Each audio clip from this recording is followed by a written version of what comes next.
أعوذ بالله من الشيطان الرجيم بسم الله الرحمن الرحيم السلام عليكم ورحمة الله وبركاته সবাইকে স্বাগতম জানাচ্ছি আজকে আমাদের এই বিশেষ লাইভ সেশনে, যেখানে আমরা বলেছি যে acute trauma and casualty management নিয়ে আমরা সংক্ষেপে আলোচনা করতে চাই। এখানে আমাদের মূল আলোচনার যে পারপাস সেটা হচ্ছে একজন মেডিকেল স্টুডেন্ট বা একজন ডক্টরের জায়গাটা আমি একটু পজ রাখি, আমরা মেডিকেল স্টুডেন্টের কথা বলি, যে একজন মেডিকেল স্টুডেন্ট যদি ক্যাজুয়ালিটিতে কাজ করতে চায় সেখানে তার একটা বেসিক প্র্যাকটিক্যাল নলেজ থাকা জরুরি, বা ক্যাজুয়ালিটিতে যখন আমরা কাজ করি কিভাবে আমরা পেশেন্ট ম্যানেজ করি, কোন কোন চিন্তা আমাদের মাথায় রাখতে হবে এবং আমাদের অ্যাপ্রোচ কি হবে, সবকিছু নিয়ে আসলে আলোচনা করতে চাই।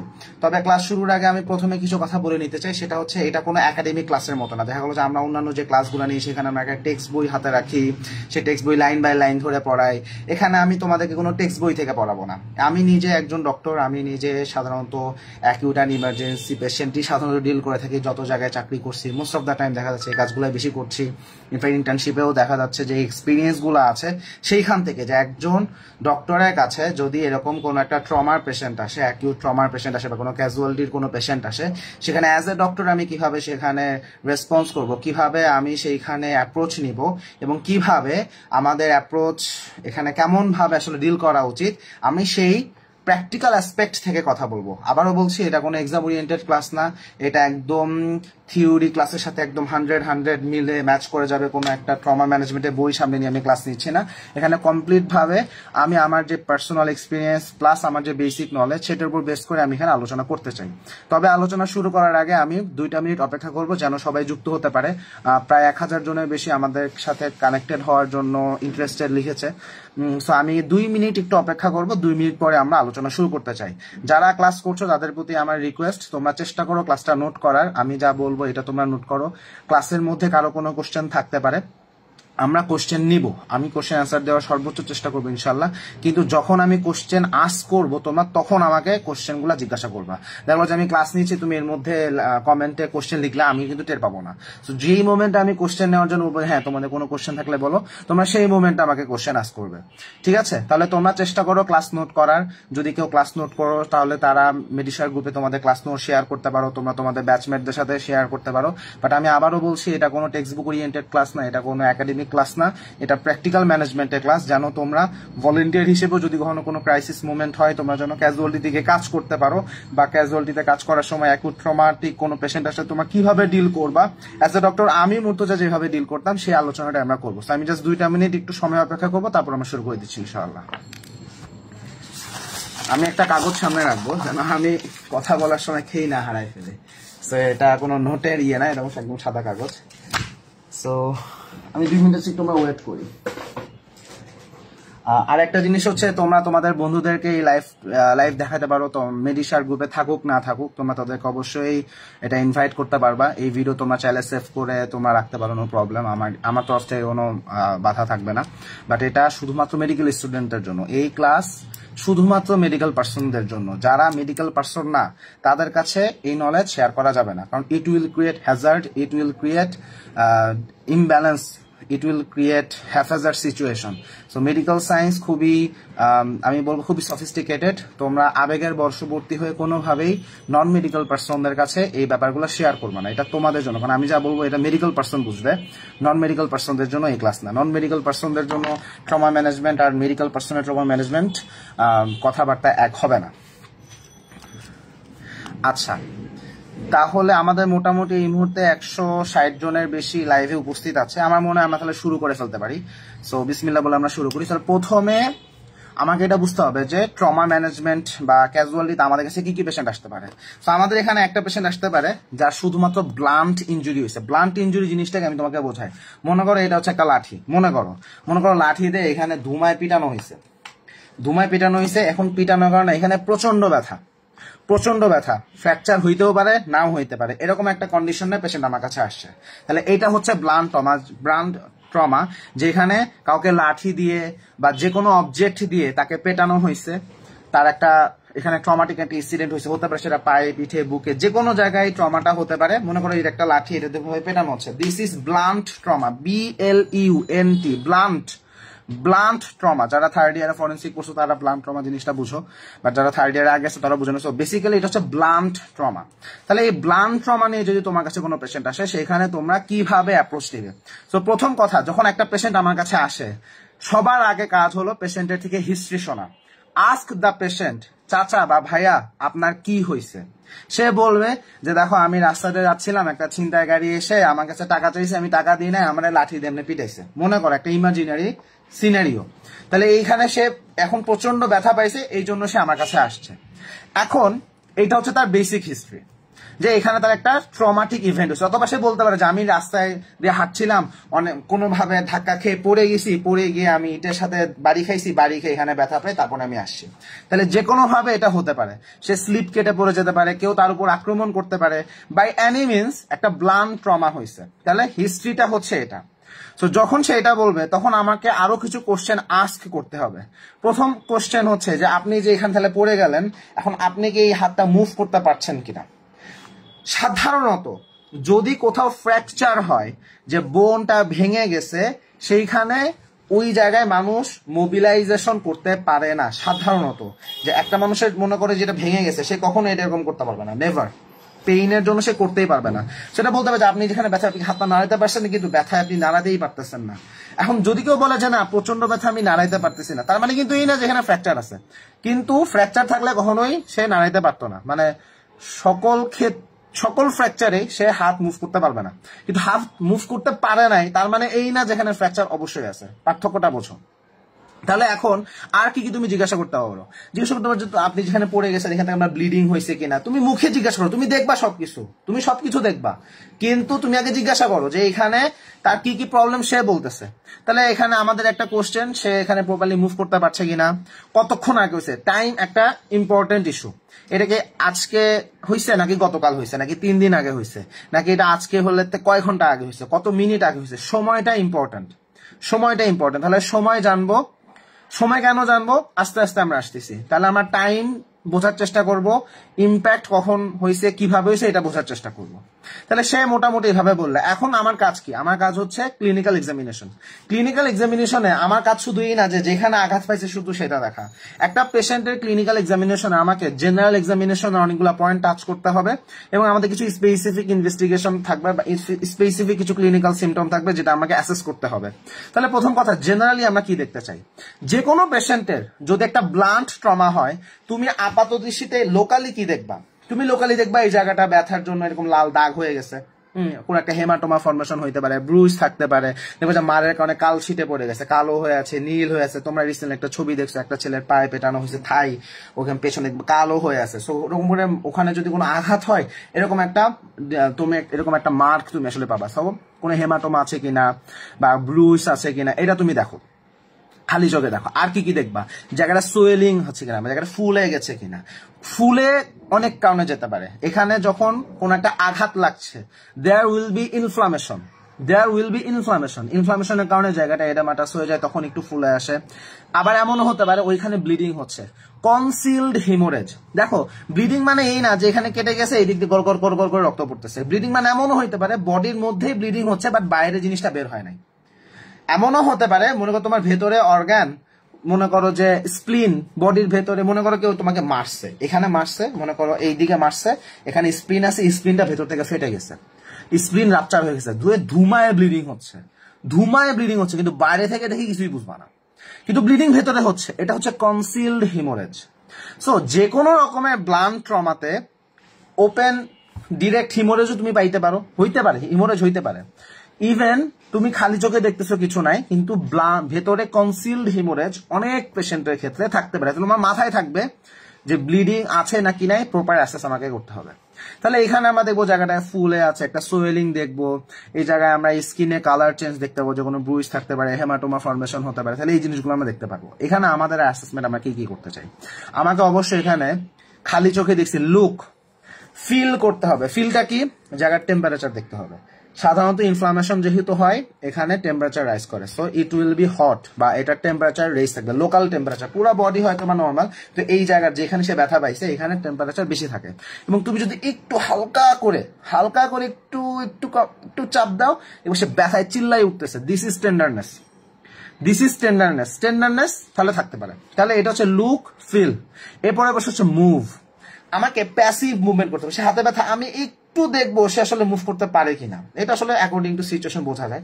সো যদি সে মুভ করতে গেলে আরো ব্যথা করে, সে মুভই করতে পারছে না, সেখানে ফ্র্যাকচার আছে কিনা সেটা আমাদের একটা বড় ডিফারেন্সিয়াল চলে যাবে। তাহলে যে কোনো ব্লান্ট ট্রমার পেশেন্ট যখন আমার কাছে আসছে, সেখানে আমি যখন এই জায়গাটা মুভ করাতে চাইবো, সেইখানে যদি পেশেন্ট না পারে, তাহলে এখানে আমার একটা কোশ্চেন চলে আসবে, এখানে কোনো ফ্র্যাকচার আছে কিনা।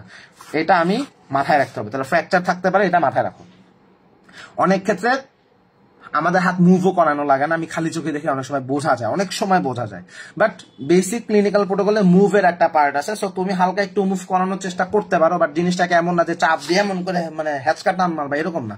খুব জেন্টল ভাবে জিনিসটাকে ডিল করতে হবে। তাহলে এখানে ফ্র্যাকচার একটা থাকতে পারে, এইটুকু হচ্ছে আমার লোকালাইজড এক্সামিনেশনের সময় এই জিনিসটা আমি দেখবো।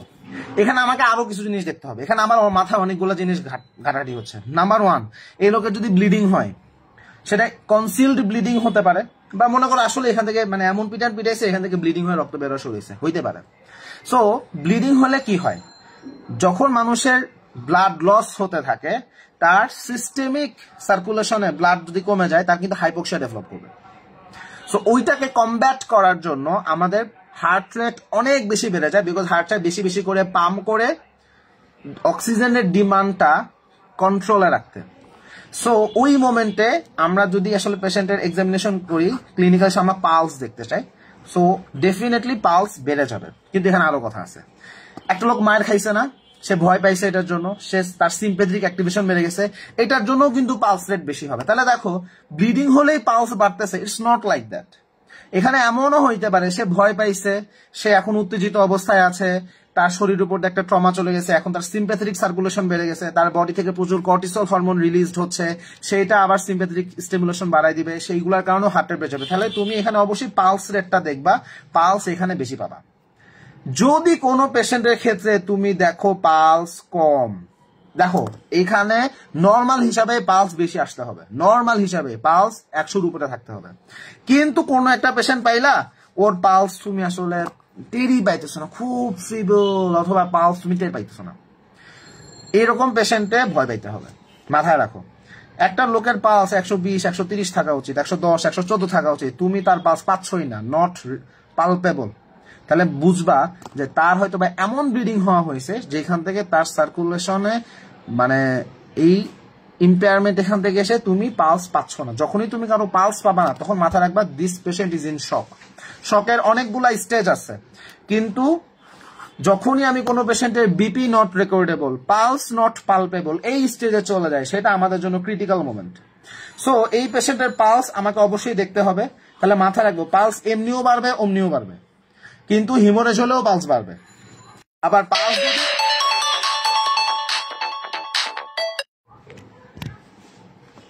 আচ্ছা সরি ফর দ্যাট, তাহলে পালস এমনিও বাড়বে, অমনিও বাড়বে। তোমার ব্লিডিং হলেও ইনিশিয়ালি পালস বাড়বে, আবার নর্মালি ব্লিডিং হয় না, কিন্তু সিম্প্যাথেটিক স্টিমুলেশন বেড়ে গেছে, দ্যাটস ওয়াই তার পালস বাড়বে। কিন্তু পালস কমে গেলে তুমি দেখছো পালস তুমি পাচ্ছ না, নট রেকর্ডেবল, বা একদম ফিবল, তুমি মানে টেরি পাইতেছো না, তখন তোমাকে ভয় পাইতে হবে এজন্য যে হয়তো বা ব্লিডিং এর মাত্রা এত বেশি যে পেশেন্ট শকে চলে গেছে, এন্ড দ্যাটস ওয়াই এই কন্ডিশনটা ডেভেলপ করছে। এটা তোমাকে মাথায় রাখতে হবে। কিন্তু এইখান থেকে আমাদের অ্যাসেসমেন্ট শেষ না, আমাকে আরো কাজ করতে হবে। আমাকে আর কি কাজ করতে হবে? আমাকে পেশেন্টের ব্লাড প্রেশারটা দেখতে হবে। ব্লাড প্রেশার দেখার সময় বাবা, তোমার ডান হাত বাম হাতের অনেক নিয়ম কানুন আছে, ভালো কথা। এখন মনে করো পেশেন্টের ডান হাতে ফ্র্যাকচার হয়েছে বা ডান হাতে সে ব্যথা পাইছে, তুমি কি এখন তাই বলে পেশেন্টের ডান হাতে প্রেশার কাফ দিবা? জীবনেও না। সো যেই সাইডে পেশেন্ট পেইন, সেখানে তো আমার কাফ লাগানোর দরকার নাই। মানে এটা মিস্টেক করা যাবে না যে একটা লোকের কষ্টের জন্য আমি না বাড়াই, তুমি বাম হাতে মাপো। তখন যদি এমন হয় যে ডান হাতে প্রবলেম, তুমি বাম হাতে মাপো। সো আলটিমেটলি আমাকে বিপি মাপতে হবে। সো বিপিটা মাপার সময় আমাকে একটু খেয়াল রাখতে হবে, একটা পেশেন্ট হসপিটালে যেই মুহূর্তে আসছে সে এমনিতেই এক্সাইটেড, তুমি সাথে সাথে বিপি মাপলে নর্মাল থেকে একটু বেশি বিপি তুমি পাইতে পারো। সো একটু ওয়েট করো, এই যে হিস্ট্রি নিলা, কথা বললা, এখানে একটু টাইম পাস হয়ে গেছে, আস্তে আস্তে পেশেন্টকে একটু রিল্যাক্স করো, রিল্যাক্স করে তুমি বিপিটা মাপো। বাট এটা আবার 10-15 মিনিট ওয়েট করো না, কারণ আমার বিপি মাপাটা জরুরি ভাবে দরকার, মানে এত বেশি লেটও করো না। তাহলে তুমি বিপি দেখবা। বিপিতে তুমি আসলে কি দেখতে চাও? যদি পেশেন্টের বিপি তুমি বেশি পাও, নর্মালের থেকে বেশি 120/80 উপরে আছে, ভয় পাওয়ার কোনো কারণ নাই, মানে শক টক হয়েছে এইসব ভয় আপাতত দরকার নাই। কিন্তু যদি তুমি দেখো বিপি কমতেছে তাহলে প্রবলেম। যদি দেখো এই পেশেন্টের বিপি কমে গেছে, সিস্টোলিক কমে গেছে, তাহলে বুঝবা সামথিং ইজ রং, এই লোকের বিপি বেশি থাকা উচিত কিন্তু বিপি কমে গেল। কেন কমে গেল? যদি বিপি কমে যায় তখন তোমাকে দেখতে হবে তার পালস প্রেশার কত। পালস প্রেশার কি জিনিস? সিস্টোলিক এবং ডায়াস্টোলিক এই দুটার যে মধ্যবর্তী গ্যাপ, এটাই হচ্ছে পালস প্রেশার। মনে করো কারো ব্লাড প্রেশার হচ্ছে 120/80, সিস্টোলিক 120, ডায়াস্টোলিক 80, এখানে পালস প্রেশার হলো 120 - 80, তাহলে 40, তাহলে এটা হলো পালস প্রেশার। পালস প্রেশার যদি কমে যায় সেটা শককে ইন্ডিকেট করে। কখন এটা হইতে পারে? মনে করো কোনো পেশেন্টের শক ডেভেলপ করছে, শক ডেভেলপ করলে নর্মালি যেটা হয় আমাদের বডি সেটাকে আসলে কম্পেনসেট করতেছে, এবং কম্পেনসেট করার জন্য ইনিশিয়ালি ভ্যাসোকনস্ট্রিকশন হয়, সেটার জন্য পেরিফেরাল ভাস্কুলার রেজিস্ট্যান্স বেড়ে যায় এবং সেই জন্য ডায়াস্টোলিক প্রেশারটা একটু বাড়তে শুরু করে। সো শকের দিকে যখন পেশেন্ট যাইতে থাকে বা পেশেন্ট যখন শকে থাকে তখন দেখা যায় তার সিস্টোলিক প্রেশার কমতেছে, because ultimately heart properly pumping করতে পারতেছে না, বাট তার ডায়াস্টোলিক প্রেশারটা কমা উচিত ছিল বাট এখনো কমে না, একটু বেড়ে গেছে, সেই জন্য দেখা সিস্টোলিক কমে গেছে, ডায়াস্টোলিক বেড়ে গেছে, সো পালস প্রেশারটা ন্যারো হয়ে গেছে। সো তুমি যখন দেখবা যে পালস প্রেশার 20 মিলিমিটার মার্কারি বা তার থেকে কম, তাহলে বুঝবে এখানে শক আছে। তাহলে তুমি দেখলা যে পালস বেশি, বিপিতে পালস প্রেশার 20 বা 20-এর কম, তাহলে বুঝবা শক আছে। বা তুমি দেখছো পালস নট রেকর্ডেবল, যেখানে পালস নট রেকর্ডেবল বা পালস নট পালপেবল সেইখানে বিপিও পাওয়ার কথা না। যেইখানে পালস তুমি পালপেট করে পাচ্ছ না সেখানে সাধারণত বিপি পাওয়া যায় না, তার মানে বিপি নট রেকর্ডেবল। অনেকে যেটা করো কি, কানে লাগাইছো কোনো শব্দ টব্দ বানায়, ওই কাটা এরকম নড়াচড়া করে, সেখান থেকে অনেকে বলো যে তাহলে ব্লাড প্রেশার মনে হয় এটা। এইসব ধান্দাবাজি মার্কা কাজ জীবনেও করবো না, এগুলো ভুলভাল অ্যাসেসমেন্ট আসে। যার পালস পালপেবলই না মোস্ট অফ দ্য টাইম সেখানে আমরা ব্লাড প্রেশার পাই না, সো এটা নট রেকর্ডেবল। বাট এটা তুমি আসলে কিভাবে শিওর হবা? ব্লাড প্রেশার অ্যাকিউরেটলি মাপার কথা এখানে চলে আসে। আমি একটা কথা বলবো, স্টেটমেন্ট দিব, এটা অনেকের বিশ্বাস হইতে না পারে, বাট আমি এটা দায়িত্ব নিয়ে কথাটা বলতেছি। মেজরিটি স্টুডেন্ট এবং অনেক junior doctor properly blood pressure measure করতে পারে না, তারা ভুলভাল মেজার করে। ইনফ্যাক্ট তারা ভুল জায়গায় শব্দই পায় না, আন্দাজের উপর কথা বলে দেয়। এবং আন্দাজে কথা বলে কেমনে? এই মোসাদ বিপি মেশিনটা দাও তো, আমি তোমাদেরকে দেখাচ্ছি। বিপি মেশিনটা নিয়ে আসো তো, আমি তোমাদের দেখাচ্ছি। মানুষজন আন্দাজে বিপি বলে কেমনে? ওই আমি বিপি মেশিনে নিয়ে আসো, আমি দেখাইতেছি। ওই যে কাটাতে নামতে থাকে, যখন এরকম ফ্ল্যাকচুয়েট করে, এরকম কাপাকাপি করে, ওটাকে ধরে না। আচ্ছা সাউন্ড তো পায় না, এই যে নোটস এটাই মনে হয় তাহলে আমাদের বিপির জন্য। দেখি, তো এই যে এখানে স্ফিগমোম্যানোমিটার, হ্যাঁ, তুমি এখানে কি করছো? মনে করো যে তুমি এটাকে বাড়াই দিছো, বাড়াই দিয়ে এটা সরে না কেন মোস্তাক, এক সেকেন্ড। আচ্ছা মনে করো তুমি এটা কাজ করে না, কোনটা নিয়ে আসলে? আচ্ছা আমি তোমাদেরকে এমনি দেখা, বেসিক জিনিস বুঝলেই হলো। মনে করো এই যে কাটা না, এই কাটা মনে করো তুমি এখান থেকে নামছো, মানুষ করে কি, যেই মোমেন্টে ব্লাড প্রেশার আসলে সাউন্ডটা আসে ওখানে না কাটা অনেক সময় ভাইব্রেট করে, হ্যাঁ। সো ওই ভাইব্রেশন দেখে বলে দেয়, সাউন্ড না পাইলেও ভাইব্রেশন দেখে বলে দেয়। এইগুলো একদম রং প্রসিডিওর, এইগুলো এই পানি দাও তো, এগুলো একদম রং প্রসিডিওর। এইভাবে কখনো ব্লাড প্রেশার অ্যাকিউরেটলি মেজার করা যায় না। এরকম ইমার্জেন্সি সিচুয়েশনে ব্লাড প্রেশার অ্যাকিউরেটলি আমাকে মেজার করতে হবে। তুমি ভুলভাল ব্লাড প্রেশার মেজার করবা, সেখানে পেশেন্টের পুরো অ্যাসেসমেন্ট বলতে যাবে। সরি, আমি একটু পানি খেয়ে নিই।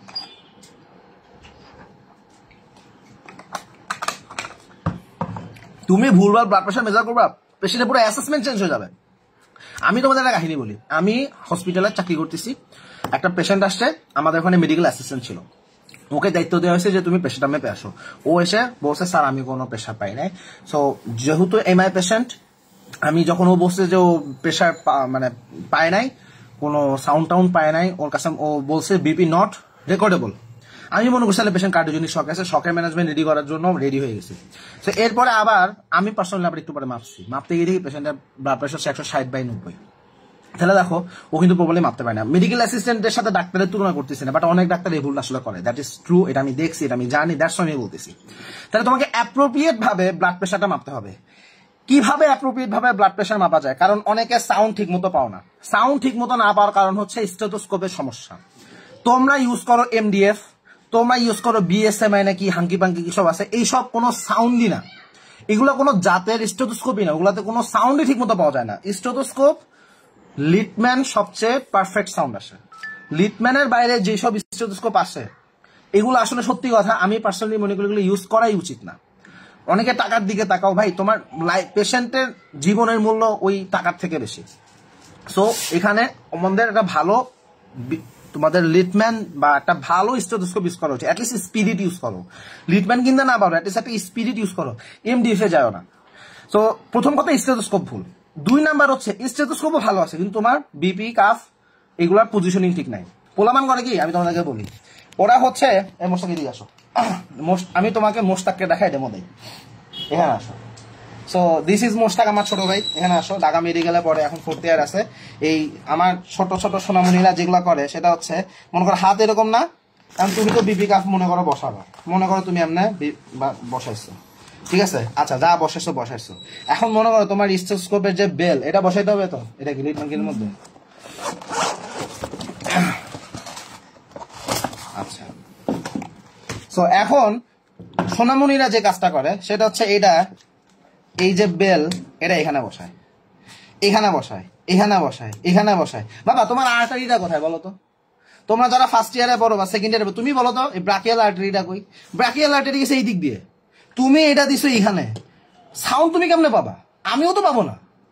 তোমার সাউন্ড পাইতে গেলে এটা এখানে দিতে হবে, তোমরা এখানে দাও, এইখানে দাও। আরে বাবা এখান থেকে তুমি সাউন্ড কেমনে পাবা? তোমার তো পজিশনিং এ ঠিক নাই। সো এইটা প্রপার পজিশনিং করে না তুমি সাউন্ড কানে দিয়ে তারপর না তুমি বিপি মেশিনে তুমি করেক্ট সাউন্ডটা তুমি পাবা। সো বিপি প্রেসার মাপার সময় মানুষজন অ্যাসেসমেন্ট এভাবে ভুল করে। তাহলে তোমাকে প্রপার অ্যাসেসমেন্ট আসতে হবে। অ্যাসেসমেন্ট আসার পরে তুমি দেখবা যে তোমার বিপি কত। পেশেন্টের যদি দেখো পালস প্রেসার ন্যারো হয়ে গেছে 20 বা 20-এর কম, মানে সিস্টোলিক এবং ডায়াস্টোলিক এই দুটার মধ্যে যে গ্যাপ এটা যদি 20 বা 20-এর কম হয়ে যায়, তাহলে তুমি মাথায় রাখবা এখানে পেশেন্ট শকে আছে, এখানে পেশেন্ট শকে আছে। যদি দেখো যে না পালস প্রেসার বেশি, তাহলে কোনো প্যারা খেও না, কিন্তু পালস প্রেসার কমে গেছে বা পালস প্রেসার কম 20 বা 20-এর কম, তাহলে তোমাকে এখানে চিন্তা করতে হবে there must be some haemorrhage inside, অথবা তার আসলে ব্লিডিং হয়, সে শকে চলে গেছে। তাহলে আমি পেশেন্টের পালস দেখবো, ব্লাড প্রেসার দেখবো, আর কি কি আমি দেখতে চাই? আমি পেশেন্টের ডিহাইড্রেশন স্ট্যাটাস দেখতে চাই, এটা আমি মুর্তজা দেখতে চাই। ডিহাইড্রেশন স্ট্যাটাস কেমনে দেখবো? পেশেন্টকে বলবো বাবা আপনার জিবাটা বের করেন। জিবাটা বের করলে লাভ, আমি তোমাকে বলি একটা মানুষের জিবা তুমি খালি চোখে দেখলে বুঝতে পারবে এটা কি ভেজা নাকি শুকনা। যে পেশেন্ট হাইপোভলিমিক স্টেটে আছে, যে পেশেন্ট শকে আছে, তার জিহবা ড্রাই হবে, ড্রাই একদম শুকনা কাঠের মতো ড্রাই। সে যত ডিহাইড্রেটেড, তার শক লেভেল যত বেশি, তার জিহবা তত বেশি ড্রাই। এটা হচ্ছে হাইপোভলিমিক স্ট্যাটাস গুলোর ক্ষেত্রে বলতেছি। হিমোরেজ বলো বা ডায়রিয়া, ভমিটিং, হাবিজাবি যাই বলো, লুক এট দ্য টাং। ওই যে তুমি বইতে পড়ছো স্কিন পিঞ্চ এইসব আমি নিজে মোটা মানুষ, ঠিক আছে? এখানে আমার স্কিন পিঞ্চ করলে তুমি চর্বি ছাড়া কিছু টের পাবে না, তুমি অ্যাসেসই করতে পারবে না। Look at the tongue. জিহবা যদি ভিজা দেখো তাহলে বুঝবা হি ইজ নট ডিহাইড্রেটেড, বা জিহবা যদি শুকনা দেখো, ড্রাই দেখো, that will indicate this patient is in hypovolaemic state. Patient is in hypovolaemic state, patient is dehydrated, and dehydration থাকলে সেটাকে তুমি মার্ক করো যে ডিহাইড্রেশন প্রেজেন্ট। আর কি দেখতে চাও? Look at anaemia. হইতে পারে তার এখন ব্লিডিং এর কারণে অ্যানিমিয়া হয়েছে, অথবা সে আগে থেকে অ্যানিমিক। একটা জিনিস চিন্তা করো, একটা অ্যানিমিক পেশেন্টের 100 ml ব্লাড লস হলেও বিশাল ব্যাপার। আমার যদি এখন শরীর থেকে 400 ml ব্লাড চলে যায়, nothing will happen to me, কিচ্ছু হবে না আমার যদি এখন শরীর থেকে 400 ml ব্লাড চলে যায়, nothing will happen to me, because আমার শরীরে যথেষ্ট পরিমাণ ব্লাড আছে। কিন্তু একটা লোক অ্যানিমিক, ওর আগে থেকেই অ্যানিমিয়া, ওর আরো 200 ml ব্লাড গেছে, ওই 200 ml ব্লাড ওর জন্য যাওয়া বিশাল ব্যাপার। মনে করো একটা সাধারণ মানুষ, মনে করো এটা একটা লোক একদম হৃষ্টপুষ্ট হেলদি, হ্যাঁ, শরীরের ওজন 120 কেজি, এর শরীর থেকে 1 লিটার ব্লাড গেছে। আর মনে করো এটা একটা হ্যাংলা লোক, ওর শরীর থেকে 1 লিটার ব্লাড গেছে। দুইজনের ক্লিনিক্যাল স্ট্যাটাস সেম হবে না, ব্লাডের অ্যামাউন্ট সেম লস, কিন্তু স্ট্যাটাস সেম হবে না। ও বেশি খারাপ হয়ে যাবে, ওর অবস্থা বেশি খারাপ হয়ে যাবে এর থেকে। কারণ একটা লোকের ব্লাড ভলিউম তার বডি ওয়েটের উপর ডিপেন্ড করে। সাধারণত বডি ওয়েটের অ্যারাউন্ড 8% দিত, তাই না? বডি ওয়েটের 8% না ব্লাড ভলিউম? আচ্ছা 4 থেকে 6%, 5% ধরো। তাহলে একটা পার্সনের বডি ওয়েটের অ্যারাউন্ড 5 to 6% হচ্ছে তোমার ব্লাড ভলিউম। তা আমার ব্লাড ভলিউম আর 40 কেজি ওজনের একটা হ্যাংলা পাতলা লোকের ব্লাড ভলিউম তো সেম হবে না। আমার 1 লিটার ব্লাড গেলে আমার যে স্ট্যাটাস হবে ওর জন্য ব্যাপারটা কিন্তু সেম না। সো কতটুকু ব্লাড গেছে এটা তোমাকে শুনতে হবে, কিন্তু পেশেন্টের বডির দিক তাকে অ্যাসেসমেন্টটা হবে। যদি এখন মনে করেন আমি তোমাকে বলি ডাক্তার সাহেব আমার মনে হয় 1 কাপের মতো ব্লাড গেছে, আমি হয়তো বা আমি নিজেকেই বলতে পারি এই জন্য প্যারা নিও না। যারা হ্যাংলা লোক আসলে বলবো বাবা তোমার তো বহুত রক্ত চলে গেছে, তাহলে অ্যাসেসমেন্টটা হইতে হবে রেশনাল। অ্যাসেসমেন্টটা হইতে হবে রেশনাল। তাহলে আমি কি করবো, I will check anaemia if the patient is anaemic or not. তাহলে এই জিনিসগুলো আমি দেখতে চাই। আমি এখানে আরো কিছু কথা বলতে চাই। যদি এটা একটু লং টার্ম, মনে করো যে 2-3 ঘন্টা 4 ঘন্টা 5 ঘন্টা, পেশেন্টের সাথে আমাকে কিছু কথা বলতে হবে যে আপনি কি এই টাইমের মধ্যে আপনাকে প্রস্রাব হয়েছে কিনা, এই অ্যাসেসমেন্ট গুলো আমাকে জিজ্ঞাসা করতে হবে। তাহলে এইখান থেকে আমার ক্লিনিক্যাল অ্যাসেসমেন্টে আমার সবচেয়ে বড় চিন্তার জায়গা পেশেন্ট আসলে শকে আছে নাকি নাই। এত কথা কেন বললাম, পেশেন্টটা শকে আছে নাকি নাই সেটা বোঝার জন্য। এখন একটা ট্রমাটিক পেশেন্ট তার যে শুধুমাত্র ফ্র্যাকচার আর হিমোরেজ থেকে শক হইতে পারে ব্যাপারটা তা না, এখানে আরো একটা কন্ডিশন হইতে পারে যেটা আমাকে মাথায় রাখতে হয় ইমার্জেন্সি ম্যানেজমেন্টের জন্য। র্যাবডোমায়োলাইসিস। র্যাবডোমায়োলাইসিস জিনিসটাকে বোঝো। আমি কিন্তু ব্লান্ট ট্রমার মধ্যে আছি। ব্লান্ট ট্রমা হলে এখানে কি হইতে পারে, ফ্র্যাকচার হইতে পারে, ব্লিডিং এর কারণে আমি শকে চলে যাইতে পারি, আর একটা হইতে পারে র্যাবডোমায়োলাইসিস। জিনিসটা আমি তোমাদের বলছি, আমাদের যে মাসল, এই মাসলের মধ্যে থাকে মায়োগ্লোবিন। যখন ধুমায় পিটানো হয় এই মাসল গুলা আসলে ড্যামেজড হয়ে যায়, সেখান থেকে মায়োগ্লোবিন লিক করতে থাকে। এই মায়োগ্লোবিন গুলা লিক করে ব্লাডের মাধ্যমে কিডনিতে যায়, কিডনিতে যায় রেনাল টিউবিউল ব্লক করে ফেলে। বাংলা কথা বললাম, কারণ এই মায়োগ্লোবিনটা আসলে আমাদের এটিএন করে ফেলে, অ্যাকিউট টিউবুলার নেক্রোসিস করে ফেলে। It is toxic to our renal tubular epithelial cell. So যখন র্যাবডোমায়োলাইসিস ডেভেলপ করে, it will cause acute kidney injury or AKI। AKI যদি কোন একটা পেশেন্টের ডিল করে, and if you can not treat the patient accordingly, this patient will die. Rhabdomyolysis যদি একটা পেশেন্টের হয়, সেখান থেকে যদি AKI ডেভেলপ করে এবং তুমি যদি সেটাকে প্রপারলি ডিল করতে না পারো, this patient is going to die, no doubt. Abrar ফাহাদের কথা তোমরা সবাই জানো। আবরার ফাহাদকে শুধু পেটানো হয়েছে। তোমাদের আমি একটা ইন্টারেস্টিং স্টোরি বলি। আবরার ফাহাদকে পেটানোর জন্য যারা রেসপন্সিবল তাদের মধ্যে একজন হচ্ছে অনিক সরকার। হি ওয়াজ মাই ব্যাচমেট। আমার ব্যাচমেট আমি যখন নর্ডমে পড়তাম, আমি গ্রুপ 7-এ ছিলাম। আমাদের সিট ফিক্সড ছিল, মানে কলাম ফিক্সড। কিছু 2 সপ্তাহ পর রোটেশন হতো, বাট মানে অনিক হচ্ছে আমার জাস্ট পাশের কলামে, আমার এক বেঞ্চ আগে। মানে ও আমার সাথে টিফিন ভাগ করে খাইতো, এরকম একটা ছিল। সো আবরার ফাহাদকে যে ওরা এমনি পিটায় মারছে, আবরার ফাহাদ কিভাবে মারা গেল? বিকজ ওর AKI ডেভেলপ করছিল ফ্রম র্যাবডোমায়োলাইসিস। ওরে এমন পিটানো পিটাইছে, ওর মাসল থেকে মায়োগ্লোবিন লিক করছে, এবং মায়োগ্লোবিন লিক করে সেটা ও রেনাল টিউবুলার ড্যামেজ করে ফেলছে, এন্ড দেন AKI ডেভেলপ করছে, অ্যাকিউট কিডনি ইনজুরি, অ্যান্ড ওইখান থেকে সে মারা গেছে। সো একটা পেশেন্টের যদি ব্লান্ট ট্রমা হয়, আমাকে র্যাবডোমায়োলাইসিসও চিন্তায় রাখতে হবে।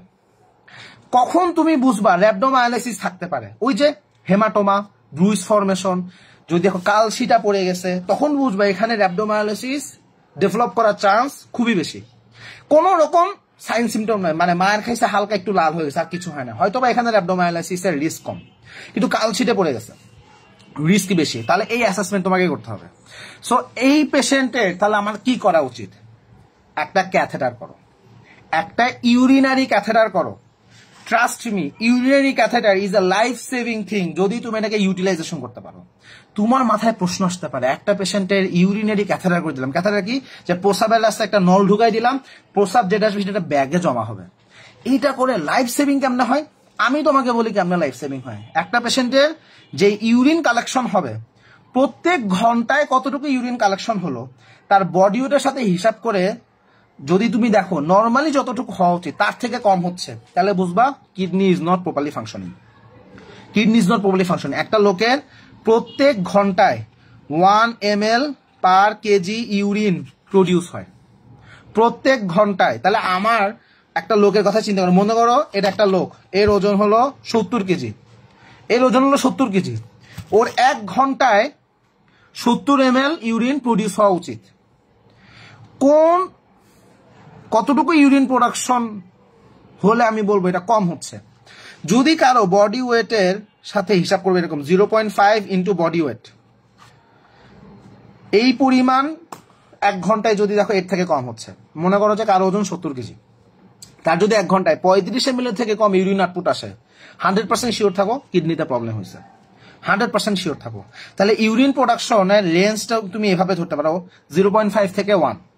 যদি পার কেজি বডি ওয়েট হিসাবে প্রতি ঘন্টায় 0.5 ml থেকে কম ইউরিন প্রোডাকশন হচ্ছে। কেমনে? মনে করেন একটা লোকের কেজি ওজন 100 কেজি, তাহলে ওর 1 ঘন্টায় অ্যাটলিস্ট 50 ml ইউরিন প্রোডাকশন হওয়া উচিত। কিন্তু তুমি দেখছো ওর 50 ml 1 ঘন্টায় আসে নাই, 30 ml আসছে, ওর আসেই নাই। ওর কিডনি ড্যামেজ হয়েছে, শিওর থাকো। ওর কিডনি ড্যামেজ হয়েছে, মোস্ট প্রবলি ওর একেআই ডেভেলপ করতেছে, মোস্ট প্রবলি। আমি কিন্তু অ্যাকিউট সেটিংস এর কথা বলতেছি, ট্রমাটিক পেশেন্টের সেটিংস এর কথা বলতেছি।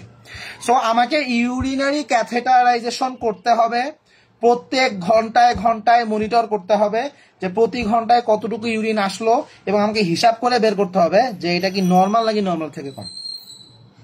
যদি তুমি দেখো ইউরিন আউটপুট নর্মালের থেকে কম, 100% শিওর থাকো একেআই ডেভেলপ করে গেছে। এখন একেআই এখানে যে র্যাবডোমায়ালিসিস থেকে সবসময় তা না, হাইপোভলিমিক যে কোনো কন্ডিশন থেকে একেআই হইতে পারে। হাইপোভলিমিক যে কোনো কন্ডিশন, মনে করো পেশেন্টের শুধু শক ডেভেলপ করছে, শক থেকেও কিন্তু একেআই হইতে পারে। জাস্ট ব্লিডিং হয়েছে, ব্লিডিং হয়ে শকে চলে গেছে, সেখানেও কিন্তু আর ইউরিন প্রোডাকশন কমে যাবে, ওটা কিন্তু শকের একটা ফিচারের মধ্যে আসবে। বাট র্যাবডোমায়ালিসিসও হইতে পারে, কিন্তু ওটা আমাদেরকে একটা ডিফারেন্সিয়াল ডায়াগনোসিস হিসেবে থাকতে হবে। এখন আমার এখানে মেডিসিনে একটা ওয়ার্ডের পেশেন্ট আসছে, তার একদম ডিজিজ ডায়াগনোসিস করে উড়াই দিব। অ্যাকিউট মেডিসিনে ডিজিজ ডায়াগনোসিসের থেকে পেশেন্ট বাঁচানোর গুরুত্ব বেশি। সো ওইটা কি র্যাবডোমায়ালিসিসের জন্য হইলো নাকি শকের জন্য হইলো, সেইটা ডায়াগনোসিস তুমি পরে করলেও চলবে, কিন্তু পেশেন্ট বাঁচাইতে হবে। বাট পেশেন্ট ওই অ্যাসেসমেন্টও তুমি করবা। তাহলে তুমি এখানে কি কি দেখলা? ফ্র্যাকচার আছে কিনা দেখলা ক্লিনিক্যালি, তারপর তুমি পালস বিপি দেখবা, অ্যানিমিয়া চেক করবা, তার শকে আছে কিনা দেখবা, র্যাবডোমায়ালাইসিস হলো কিনা বা তার একেআই ডেভেলপ করলো কিনা, জন্য ইউরিন আউটপুট দেখবা। তাহলে এগুলো তোমার ক্লিনিক্যাল অ্যাসেসমেন্টের মধ্যে এগুলো চলে আসলো। এখন তুমি কি করবা? আচ্ছা, এখন কথা হচ্ছে এই বেচারা কষ্টে আছে কিনা? কষ্টে আছে, তার প্রচুর ব্যথা, প্রচুর ব্যথা। তাহলে ব্যথা কমাইতে হবে। ব্যথা কমানোর জন্য আমরা ড্রাগ দিব। কিভাবে ড্রাগ দিব? শোনো, আমি যদি এখন একটা মুখে একটা ওষুধ দিই, তুমি চিন্তা করো, মুখে ওষুধ দিলাম, ওষুধটা ইসোফেগাস হয়ে স্টোমাকে যাবে, স্টোমাকে যে ডিজলিউশন হবে, সেইখান থেকে সেটা অ্যাবজর্পশন হবে, অ্যাবজর্পশন হয়ে পোর্টাল সার্কুলেশন হয়ে লিভারে যাবে, ফার্দার মেটাবলিজম হবে, তারপর পুরো বডিতে আবার সার্কুলেশন হবে, সার্কুলেশন হয়ে কাজ করবে। It will take a lot of time. আমার এত সময় নাই রে বাবা, পেশেন্ট ব্যথায় মরে যাচ্ছে, ওর ব্যথা কমাইতে হবে। এখন ওরা লুটে ড্রাগ দেওয়া আমার কোনো লাভই নাই। আছে 2 ঘন্টা পরে, 2 ঘন্টা আমার ওয়েট করার সময় নাই। পেশেন্ট 2 ঘন্টা ব্যথায় কাটাবে তোমার জন্য, তাকে আইএম অথবা আইভি রুটে ড্রাগ দিতে হবে। সো ব্যথা কমানোর জন্য আমরা কি ধরনের ড্রাগ দিতে চাই? ব্যথা কমানোর জন্য আমাদের একটা জিনিস মাথায় রাখবা, মাসকুলো স্কেলেটাল পেইন, মানে মাংসের সমস্যা, মাসলের সমস্যা, স্কিন কেটে গেছে, ফ্র্যাকচার হয়ে গেছে, মাসকুলো স্কেলেটাল সিস্টেমে যদি ব্যথা হয়, মাসকুলো স্কেলেটাল পেইন হলে নাম্বার 1 চয়েস NSAID। এই যে ন্যাপ্রোক্সেন, কিটোরোল্যাক, ডাইক্লোফেনাক, এই যে ড্রাগগুলো আছে, ন্যাপ্রোক্সেন খুবই পপুলার ড্রাগ, কিটোরোল্যাক খুবই পপুলার ড্রাগ, ডাইক্লোফেনাক খুবই পপুলার ড্রাগ, অ্যাসিটামিনোফেন কে আসলে এনএসআইডির মধ্যে আমরা ফালাইতে চাই না, সুলিনড্যাক আছে, এরকম অনেকগুলো ড্রাগ আছে। এগুলো হচ্ছে NSAID। Drug of choice is NSAID। কোনটা দেওয়া উচিত? আমি পার্সোনালি কিটোরোল্যাক এইসব ক্ষেত্রে পছন্দ করি। আমার পার্সোনাল প্রিফারেন্স এই সকল জায়গায় ketorolac, but you can give diclofenac too. ডাইক্লোফেনাকও এক্সিলেন্ট ড্রাগ, নো প্রবলেম। তাহলে তুমি কিটোরোল্যাক দিতে পারো, ডাইক্লোফেনাক দিতে পারো। কিটোরোল্যাক কেমনে দেয়? আইভি রুটে, আইএম রুটেও দেওয়া যাবে, বাট আমি আইভিতে দিলে আরো দ্রুত কাজ করবে। ডাইক্লোফেনাক এটাও আইএম রুটে দেওয়া যায়, আইভি রুটেও দেওয়া যায়, বাট ডাইক্লোফেনাকটা আইএম রুটে বেশি দেওয়া হয়। সো সাধারণত যেটা হয় যে পেশেন্টের তাহলে অ্যাকিউট পেইন কমানোর জন্য আমরা NSAID দিব, হয় আইএম রুটে বা আইভি রুটে। আইএম আর আইভির মধ্যে পার্থক্য কি? আইভি দিলে সাথে সাথে কাজ করবে, আইএম দিলে একটু স্লোলি, মানে আইভির থেকে একটু স্লোলি কাজ করবে, বাট অবশ্যই ওরাল রুটে থেকে আগে আগে কাজ করবে। তাহলে আমরা এখানে NSAID দেবো। এখন NSAID দিলে একটা প্রোটন পাম্প ইনহিবিটর অ্যাড করতে হবে। সো তুমি একটা ওমিপ্রাজল, ইসোমিপ্রাজল যা পারো একটা, ওটাও আইভি রুটে দিবা। তাহলে ইনিশিয়াল পেইনের জন্য এটা। কিন্তু কথা আছে, কথাটা কি, এই পেশেন্টের র্যাবডোমায়ালাইসিস হওয়ার একটা রিস্ক আছে। তুমি ক্লিনিক্যালি দেখে তোমার মনে হচ্ছে এখানে একটা র্যাবডোমায়ালাইসিস হইতে পারে, তো র্যাবডোমায়ালাইসিস হইতে পারে, সেখানে একেআই হয়ে বসে আছে, সেখানে তুমি NSAID দিবা, সেটাও একেআই আরো করে দিবা, কারণ NSAIDর জন্য কিন্তু একেআই হইতে পারে। NSAIDতে আসলে কি হয়? NSAID এমন একটা ড্রাগ যেটার জন্য আমাদের ইন্টারস্টিশিয়াল নেফ্রাইটিস হতে পারে। সবার ক্ষেত্রে হবে তা না, বাট হতে পারে। তাহলে ইন্টারস্টিশিয়াল নেফ্রাইটিস থেকে একেআই ডেভেলপ করে যেতে পারে। তাহলে দেখো, যার অলরেডি একেআই ডেভেলপ করে গেছে, যার অলরেডি একেআই ডেভেলপ করে গেছে, তাকে এনএসআইডি দেওয়া আর তারে অর্ধেক মেরে ফেলা প্রায় সিমিলার কাজ। So you do not give this patient NSAID. তুমি যখন বুঝতেছো তার একাই হইতে পারে বা হওয়ার রিস্ক বেশি বা হয়ে গেছে, তাহলে তাকে কি দিবা? তাকে দিবা প্যারাসিটামল। এখন তোমার মাথায় প্রশ্ন আসবে, প্যারাসিটামল কি আসলে কাজ করে? উত্তর হচ্ছে এক্সিলেন্ট ড্রাগ। মনে রাখবা, প্যারাসিটামল ইজ এক্সিলেন্ট ড্রাগ। বাংলাদেশে প্যারাসিটামল কাজ করে না, কারণ ওষুধ কোম্পানি ওষুধের পরিমাণে কম দেয়। API, active pharmaceutical ingredient, API একটা ওষুধে 100% থাকা উচিত, অ্যাটলিস্ট 99% থাকা উচিত। কোনো কোনো কোম্পানি 60% দেয়, 40% দেয়, 50% দেয়। দ্যাটস ওয়াই বাংলাদেশে ওষুধের কোয়ালিটি খারাপ। আমি হাতে গোনা 3-4টা কোম্পানি বাদে কারো ওষুধ লেখা সাহসী করি না, কারণ আমি দেখি যে যেরকম কাজ করা উচিত সেরকম কাজ ওই ওষুধে করে না। সো বাংলাদেশে তুমি যে প্যারাসিটামল দাও, দেখো যে আসলে কিছু হয় না। কিছু না হওয়ার কারণ ওজনে কম দেওয়া হয়। That is true. কেউ স্বীকার করুক আর না করুক, বিশ্বাস করো আর না করো, প্যারাসিটামল এক্সিলেন্ট ড্রাগ। তাহলে প্যারাসিটামল কেমনে দিব? প্যারাসিটামল 1 গ্রাম এই ধরনের ব্যথায় মারাত্মক কাজ করে। 500 না, 625 না, 1 গ্রাম, 1 গ্রাম বা 1000 মিলিগ্রাম। তাহলে নাপা 1 নামে পাওয়া যায়, দিতে পারো। এক্সিলেন্ট কাজ করে। এটা আইভি রুটেও পাওয়া যায়। নাপা 1 আইভি রুটেও পাওয়া যায়। তুমি আইভি রুটে দিয়ে দাও, 100 ml বটল, তুমি এটা দিয়ে দাও, 10 drops per minute দিয়ে দাও, it will work very well. নাপার থেকে আরো শক্তিশালী হচ্ছে নাপাডল, সেখানে ট্রামাডল অ্যাড করে দেওয়া হয়েছে। সো ট্রামাডলও এখানে কাজ করবে। সো তুমি যদি প্যারাসিটামল প্লাস ট্রামাডলের কম্বিনেশন নাপাডল নামে পাওয়া যায়, ভ্যাকসিন করে ওষুধ, নাপাডলও দিতে পারো। তাহলে যেই পেশেন্টের একাই সাসপেক্টেড বা একাই হওয়ার পসিবিলিটি আছে, তাদেরকে আল্লাহর ওয়াস্তে এনএসআইডি দিয়ে তার জীবনটা ধ্বংস করে দিও না। তাকে তাহলে তুমি কি দিবা? নাপাডল বা নাপাওয়ান, দুইটা যে কোনো একটা দাও। তাহলে তুমি একটু সেফ সাইডে থাকলা। তাহলে তুমি দেখো, পেশেন্ট আসছে, ব্যথা কমানোর জন্য ওষুধ দিয়ে দিছো।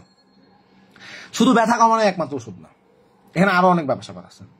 কি কি ব্যাপার স্যাপার আছে? এই বেচারা যদি অ্যাবডোমায়োলাইসিস হয় বা পেশেন্টের যদি শক থাকে, সেটারও ম্যানেজ করতে হবে। তাহলে তুমি এগুলো কি করবা? যদি তুমি শিওর থাকো যে অ্যাবডোমায়োলাইসিস হইতে পারে বা খুবই পসিবিলিটি আছে, একটা আইভি ফ্লুইড লাগাই দাও। একটা ক্যানুলা করো, ক্যানুলা করে একটা আইভি ফ্লুইড লাগাই দাও। শোনো, মনে করো না যে ক্যানুলা তোমারই করতে হবে, নার্স করে দিবে, বাট তুমি নার্সকে বলো, please sister do a cannula, একটা ক্যানুলা করেন, আমি তারে স্যালাইন দিব। তুমি একটা আইসোটোনিক স্যালাইন দিবা। শোনো, acute and emergency condition, isotonic বাদে আর কোনো কিছু দিক তাকাবাই না। নর্মাল স্যালাইন, হার্টম্যান সলিউশন, শেষ। এর বাইরে কারো দিক তাকাবা না। কলেরা স্যালাইনের দিকেও তাকানোর দরকার নেই, শুধু নর্মাল স্যালাইন আর Hartmann solution. In fact normal saline is the best, হার্টম্যানও আগে দিও না, কারণ হার্টম্যান সলিউশনে তোমার পটাশিয়াম থাকে। যদি পেশেন্টের একেআই ডেভেলপ করে, র্যাবডোমায়োলাইসিস ডেভেলপ করে, সেখানে হার্টসল দেওয়ার থেকে নর্মাল স্যালাইন দেওয়া বেটার, বিকজ ওইখানে পেশেন্টের হাইপারক্যালিমিয়া হইতে পারে। So normal saline is the safest. হার্টসলও ভুলে যাও, নর্মাল স্যালাইনে সীমাবদ্ধ থাকো, নর্মাল স্যালাইন দাও, কোনো রিস্ক নাই। তাহলে নর্মাল স্যালাইনটা লাগাই দাও। তাহলে নর্মাল স্যালাইন তুমি লাগাই দিলা। শোনো, ফ্লুইড একটু বেশি পেলেও সমস্যা নাই, কিন্তু ফ্লুইড কম হলে সমস্যা আছে। অ্যাকিউট অ্যান্ড ইমার্জেন্সি পেশেন্টের ম্যানেজমেন্ট একদম তোমার মেডিসিনে, আমি তোমাকে যেরকম প্রিসাইজ যেমন শেখায় মেডিসিনের ক্লাসে, এই জিনিসটা এখানে কিন্তু এরকম না। এখানে আগে রোগী বাঁচাইতে হবে, এখানে আগে রোগী বাঁচাইতে হবে, রোগী মারা যাবে না। রোগী বাঁচানোর জন্য আমার অ্যাগ্রেসিভ ম্যানেজ করতে হবে। সো এখানে মাথায় রাখবা যে এখানে আমার একটু বেশি হলে সমস্যা নাই, কম হলে সমস্যা আছে।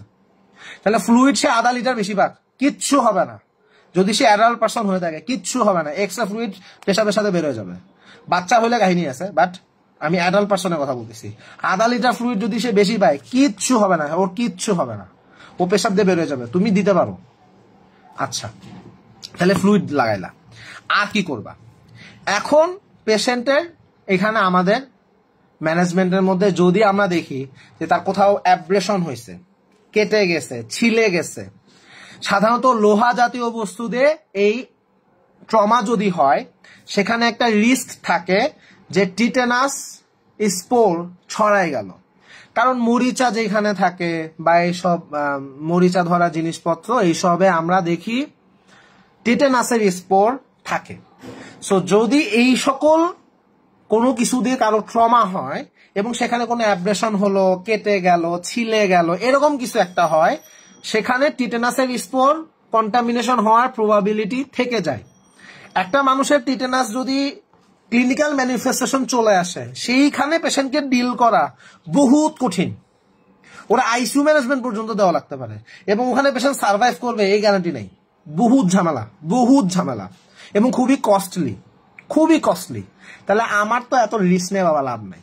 দয়া করে তাকে একটা টিটেনাস প্রোফাইল্যাক্সিস দাও। এখন সে টিটেনাস ভ্যাকসিন দিছে নাকি দেয় নাই, হয়তো বা সে অজ্ঞান অবস্থায় আছে, হয়তো বা সে কথা বলতে পারতেছে না। তুমি টিটেনাস প্রোফাইলের ওয়েট করবা, তার পুরা হিস্ট্রি তুমি শুনবা, এখন হয়তো বা এত সময়ও নাই, দিয়ে দাও। এক হাতে টিটেনাস ইমিউনোগ্লোবুলিন দাও, আর এক হাতে টিটেনাস ভ্যাকসিন দিয়ে দাও, শেষ।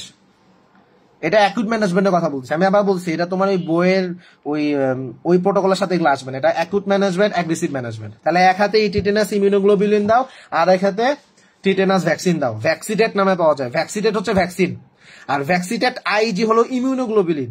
তবে দুইটাই এক হাতে মারো না, তাহলে কিন্তু ওরা ওখানে ইমিউনোগ্লোবুলিন, অ্যান্টিজেন সব মানে টক্সিন ওখানে শেষ। এক হাতে ইমিউনোগ্লোবুলিন, এক হাতে ভ্যাক্সিটেট, তাহলে মিক্স করা যাবে না, দুই হাতে আলাদা আলাদা ভাবে যাবে। তাহলে এটা তুমি দিয়ে দিলে টিটেনাস প্রোফাইল্যাক্সিসের ওই ঝামেলা তোমার শেষ। তাহলে আমার এখন কাজ কি? একটা এক্সরে করতে হবে।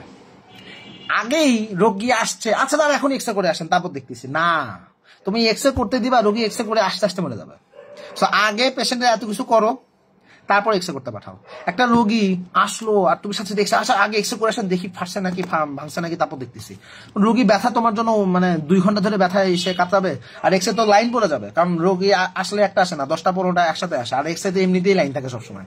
তাহলে তুমি এত কিছু করার পর তার এক্সরেতে পাঠাও। এবার এক্সরে করে সে যখন আসবে তখন তুমি দেখো ফ্র্যাকচার আছে নাকি নাই। যদি ফ্র্যাকচার থাকে তাহলে এখন প্লাস্টার করতে হবে। কি প্লাস্টার করতে হবে এটা আসলে অর্থোপেডিক্সের আলোচনা, এইটুক পর্যন্ত তোমরা সবাই যাবা না, ঠিক আছে? তবে প্লাস্টার করতে হবে। এখন কোথায় কোন প্লাস্টার, কোথায় শর্ট আর্ম প্লাস্টার, কোথায় লং আর্ম, হ্যাঁ, এর প্লাস্টারের অনেক ভ্যারিয়েশন আছে। এগুলো তোমার সিনিয়র ডাক্তার, তুমি তার থেকে পরামর্শ করো। প্লাস্টার করা যাবে। অর্থোপেডিক সার্জনরাও প্লাস্টার অনেক সময় করে, বা অনেক সময় দেখা যায় বলে দেয়, দাদুরা করে দেয়। সো ওর আগ পর্যন্ত এইটুকু। তাহলে এইখানে প্লাস্টার তখন করব। আচ্ছা, এখন এখানে সিনারিও দেখো, সিনারিও এখনো শেষ হয় নাই, ব্লান্ট ট্রমাতেই কিন্তু আসি। এখন দেখো ফ্র্যাকচার হইলে তো আমাকে প্লাস্টার করতে হবে। এই প্লাস্টারটা অ্যাটলিস্ট 1 থেকে 1.5 মাস, সাধারণত 6 সপ্তাহ রাখতে বলা হয়, ইউজুয়ালি 6 সপ্তাহ। এখন এই পেশেন্টের মনে করো ব্লিডিং হয়েছে, কনসিলড ব্লিডিং হয়েছে, এখানে কি করবা? তাহলে যদি কনসিলড ব্লিডিং হয়, আমাকে আসলে ব্লিডিংটা স্টপ করতে হবে। যদি কনসিল ব্লিডিং হয়, ব্লিডিং স্টপ করতে হবে। সেকেন্ড কথা হচ্ছে, পেশেন্টের যে ব্লাড লস হলো সেটা রিপ্লেসমেন্ট দিতে হবে।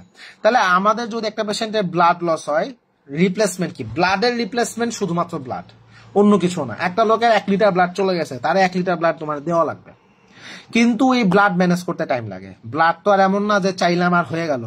তোমরা দেখো না, মানুষজন ফেসবুকে পোস্ট দেয়, অমুক রোগীর ব্লাড লাগবে, আপনি হাসপাতালে আসেন, খুব অ্যাক্সিডেন্ট হয়েছে, এই ঝামেলা সেই ঝামেলা। এমন তুমি এটা দেখে তুমি গেলা, কিন্তু রোগী তো ওই 2 ঘন্টা বেঁচে থাকা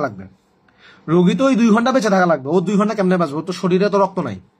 সো ওই মোমেন্টে তার প্লাজমা ভলিউম যেন নর্মাল স্ট্যাটাসে থাকে, সেইটার জন্য তুমি পেশেন্টকে আইসোটোনিক ফ্লুইড দেবো। ওই যে আমার নর্মাল স্যালাইন মারো।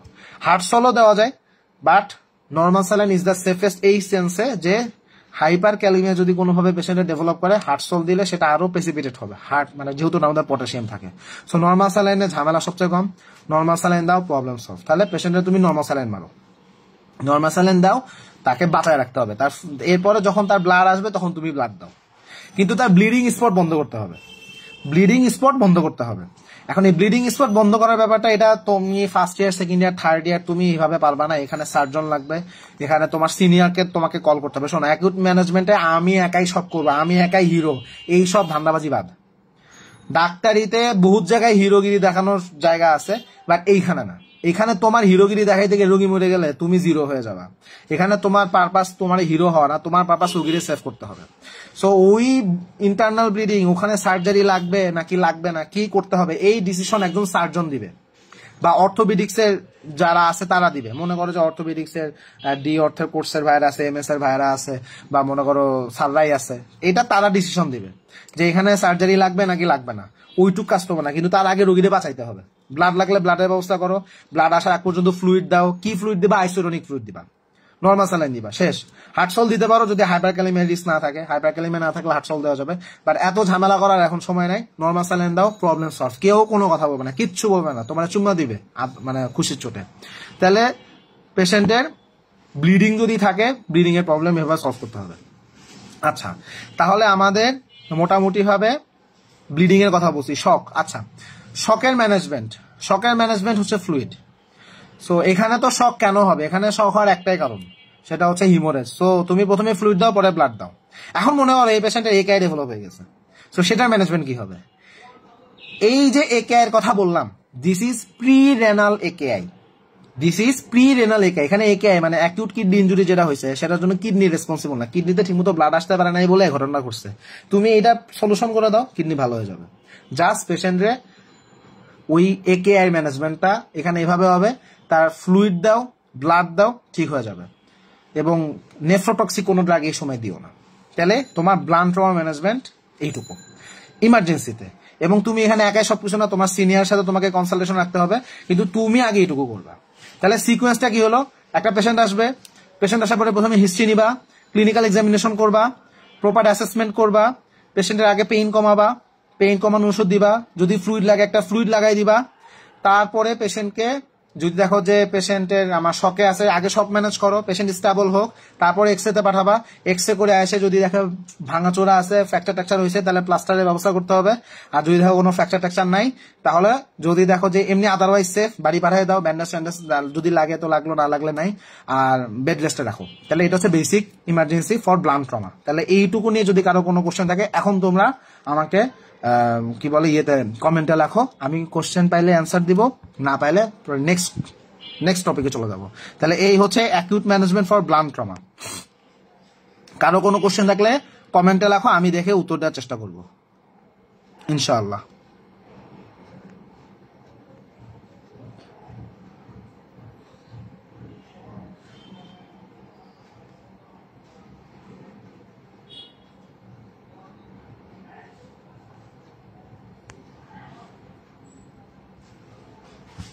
তোমার কোনো কোশ্চেন আছে? ঠিকঠাক? কতক্ষণ বলছি? 1 ঘন্টা হয়ে গেছে? তো অনেকক্ষণ। স্যালানের কি স্যালান আর একটা বোতল আছে, ওটা স্যালান বলে এটা নিয়ে যাও, ওটা না। কারো কোনো কোশ্চেন থাকলে কোশ্চেন করতে পারো। আচ্ছা, কি বলছে? নাপাডলের রুট কি ভাইয়া? নাপা তো তুমি শোনো, অ্যাকিউট পেশেন্ট, ওরালে কোনো কথা নাই, যা দিবা সব আইভি বা আইএম। নাপাডল আইভিতে যদি থাকে আইভি দাও, আইএম দিতে পারলে আইএম দাও। নাপা যদি শুধু নাপা দাও, আইভি রুটে দিবা। নাপা যেটা বটল রূপে পাওয়া যায়, শোনো, যে ড্রাগ 100 ml বটল, সেটা কোনোদিন আইএম দেওয়া যায় না, ওটা আইভি দিতে হবে, ঠিক আছে?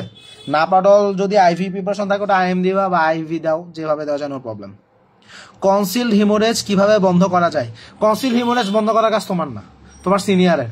তোমার অর্থোপেডিক্সের যে সার্জন আছে, তোমার জেনারেল সার্জারির যে সার্জন আছে, বা তোমার যে ক্যাজুয়ালিটির যে সার্জন, রেসিডেন্ট ক্যাজুয়ালিটির একজন রেসিডেন্ট সার্জন থাকে, আরএস থাকে, এটা তাদের ব্যাপার। তুমি তার কাছে পাঠাবে, স্যার কনসিল হিমোরেজ থাকতে পারে, ভয় পাচ্ছি, এটা এখন আপনি ডিল করেন, ওটা তোমার কাজ না।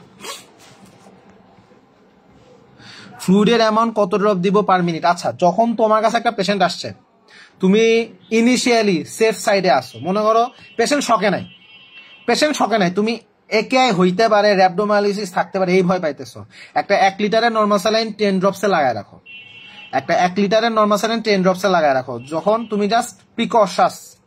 আর যদি পেশেন্ট শকে আছে, রানিং পুরা রানিং ফুল যাবে, 60 ড্রপস পার মিনিট রানিং এ যাবে। যখন শকে থাকবে, রানিং এ মারবা।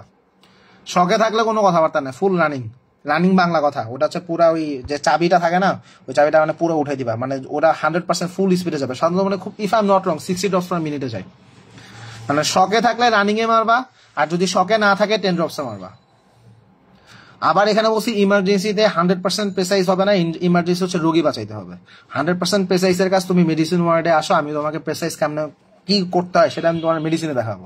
কিন্তু ইমার্জেন্সিতে তোমার একদম 100% প্রেসাইজ ম্যানেজমেন্ট সবসময় পসিবল না, কারণ রোগী তোমার কন্টিনিউসলি আসতে থাকবে, এত প্রেসারের মধ্যে তুমি 2-3 জন মিলে তোমরা পোষাতে পারবে না। সো এখানে 100% অ্যাকুরেসি প্র্যাকটিক্যালি আসলে এই জায়গায় আমাদের কনসার্ন না, আমাদের কনসার্ন রোগী বাঁচাইতে হবে।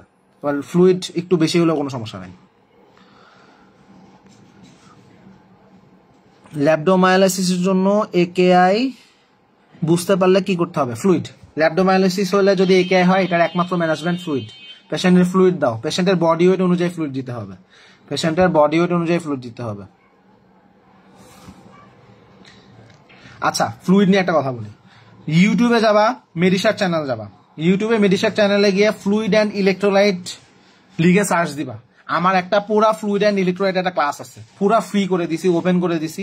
ওই ক্লাসটা তোমরা একটু কষ্ট করে দেখো। আমি ওখানে প্রায় আধা ঘন্টা বা তার বেশি সময় ধরে ফ্লুইড ম্যানেজমেন্ট শিখাইছি। সো ফ্লুইড ম্যানেজমেন্টের কষ্ট করে মেডিসার্কের ইউটিউব চ্যানেল আছে, সেইখানে যাবা, সেইখানে গিয়ে ভিডিওটা দেখবা।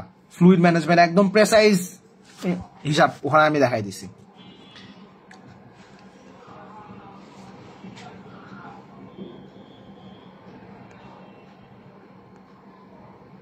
একেআই ডেভেলপ হয়েছে বুঝলে কি ম্যানেজ দিব ভাইয়া নর্মাল স্যার? হ্যাঁ, এখানে যে একেআই এটা তো প্রি রেনাল একেআই, এখানে ফ্লুইড, এখানে fluid fluid fluid.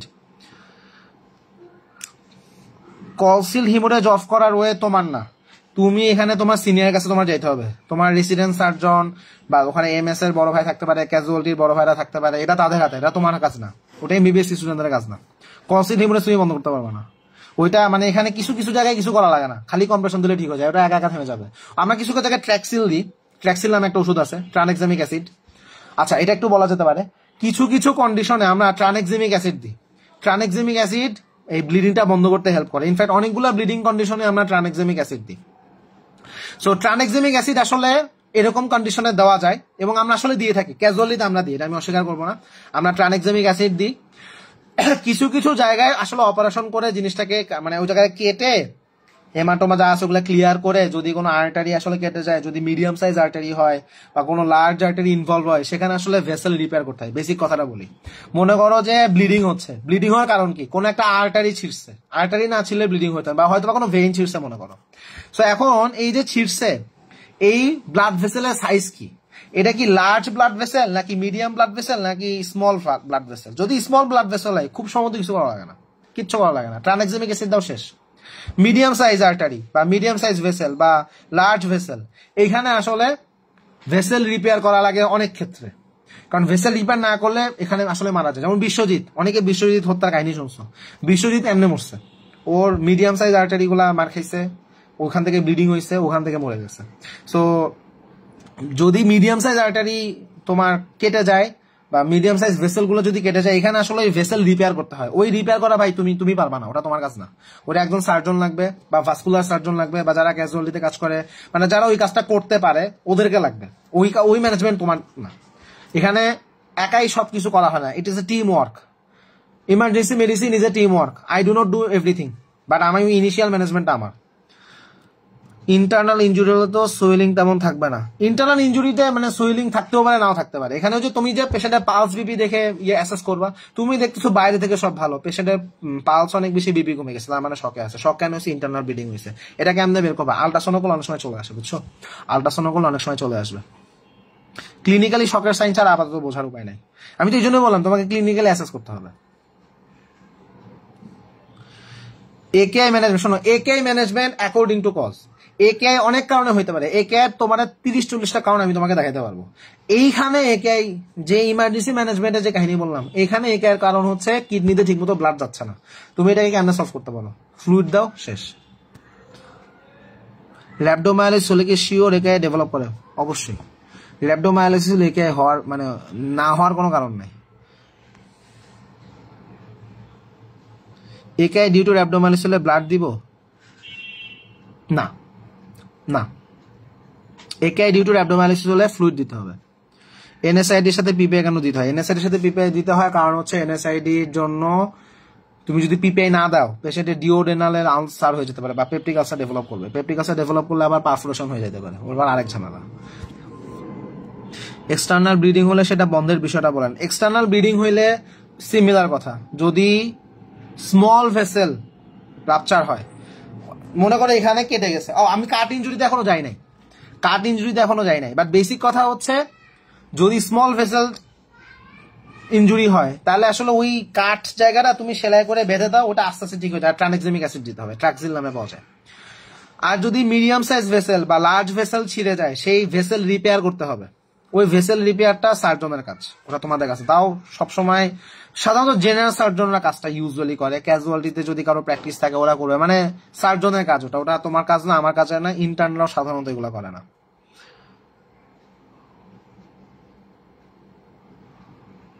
Pain killer দেওয়ার ব্যাপারে নাপা সাজেস্ট করলে হবে? সবসময় তো বাবা যেখানে এনএসআইডি দেওয়া যাবে সেখানে আমি এনএসআইডি দিব, যেখানে দেওয়া যাবে না সেখানে নাপার কথা চিন্তা করবো। ইন্টারনাল হিমোরেজ বাইরে থেকে দেখা বোঝায় কি? ওই যে বললাম পালস বিপি গুলো দেখবা।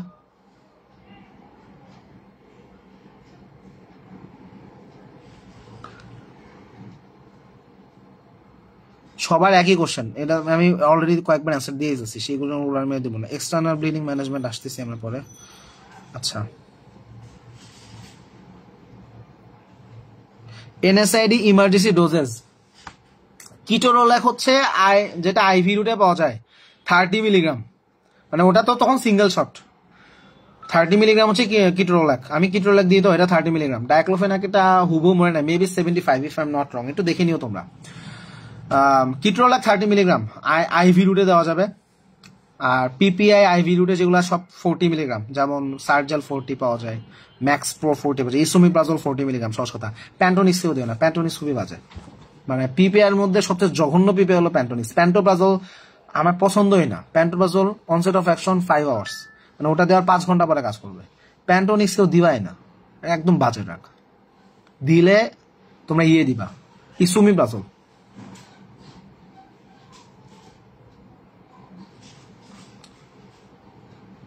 আচ্ছা, আইভি রুটে দেওয়ার পর তুমি আইভি রুটে দেওয়ার পরে এরপরে সে ওরাল রুটে পাবে, কিন্তু 3 থেকে 5 দিন। এনএসআইডি 3 থেকে 5 দিনের বেশি দেওয়া যাবে না। 3 থেকে 5 দিনের বেশি এনএসআইডি দেওয়া যাবে না। স্প্লিন রাপচার হয়েছে কিনা, দেখো তোমরা যে কোশ্চেনগুলো করছো এটা ডিটেলসে চলে আসো। তোমার তো স্প্লিন রাপচার পর্যন্ত তোমার কাজ না। এখন স্প্লিন রাপচার কিভাবে, এখন স্প্লিন রাপচার যদি হয়, পেশেন্ট তোমার কাছে কনসিল হিমোরেজের ফিচার নিয়ে যায়, পেশেন্ট শকে থাকবে। পেশেন্টের অ্যানাটমিক্যাল লোকেশন তোমাকে দেখতে হবে। স্প্লিন তো আর এইখানে মারলে স্প্লিন ফাটবে না, এখানে মারলেও ফাটবে না। স্প্লিন তখনই ফাটবে যখন এইখানে তার অ্যাটাকটা হবে। সো অ্যানাটমিক্যাল লোকেশন ভ্যারি করে। যে 10th রিব, ওই জায়গায় যদি তোমার 10th রিবের আশেপাশে যদি ইনজুরিটা হয় তখনই স্প্লিন ফাটতে পারে, তাই না? সো মনে করো কেউ তোমাকে বললো আমি এখানে একটা আঘাত পাইছি, এবং সে এখানে ব্যথার কথা বলতেছে এবং সে শকে আছে, মোস্ট প্রবাবলি তার স্প্লিনটা ফেটে গেছে। এবং স্প্লিন যদি এভাবে রাপচার হয়ে যায়, ওটাকে সার্জারি করে স্প্লিন কেটে ফেলতে হয়। স্প্লিন কেটে ওই ব্লাড ভেসেল লাইগেচার করে দিয়ে আসতে হয়। সো ওইটা জেনারেল সার্জনের কাজ। তোমার কাজ হলো পেশেন্টের আগে ইনিশিয়াল ম্যানেজ করে রোগীর আগে স্টেবল রাখা।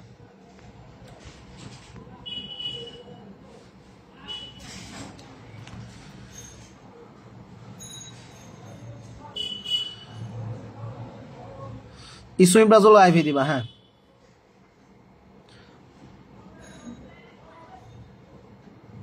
আচ্ছা, তাহলে আমাদের মোটামুটি ভাবে ব্লান্ট ট্রমা ইনজুরি শেষ। এবার কাট ইনজুরি, কেটে গেছে, কেটে গিয়ে ব্লিডিং হচ্ছে।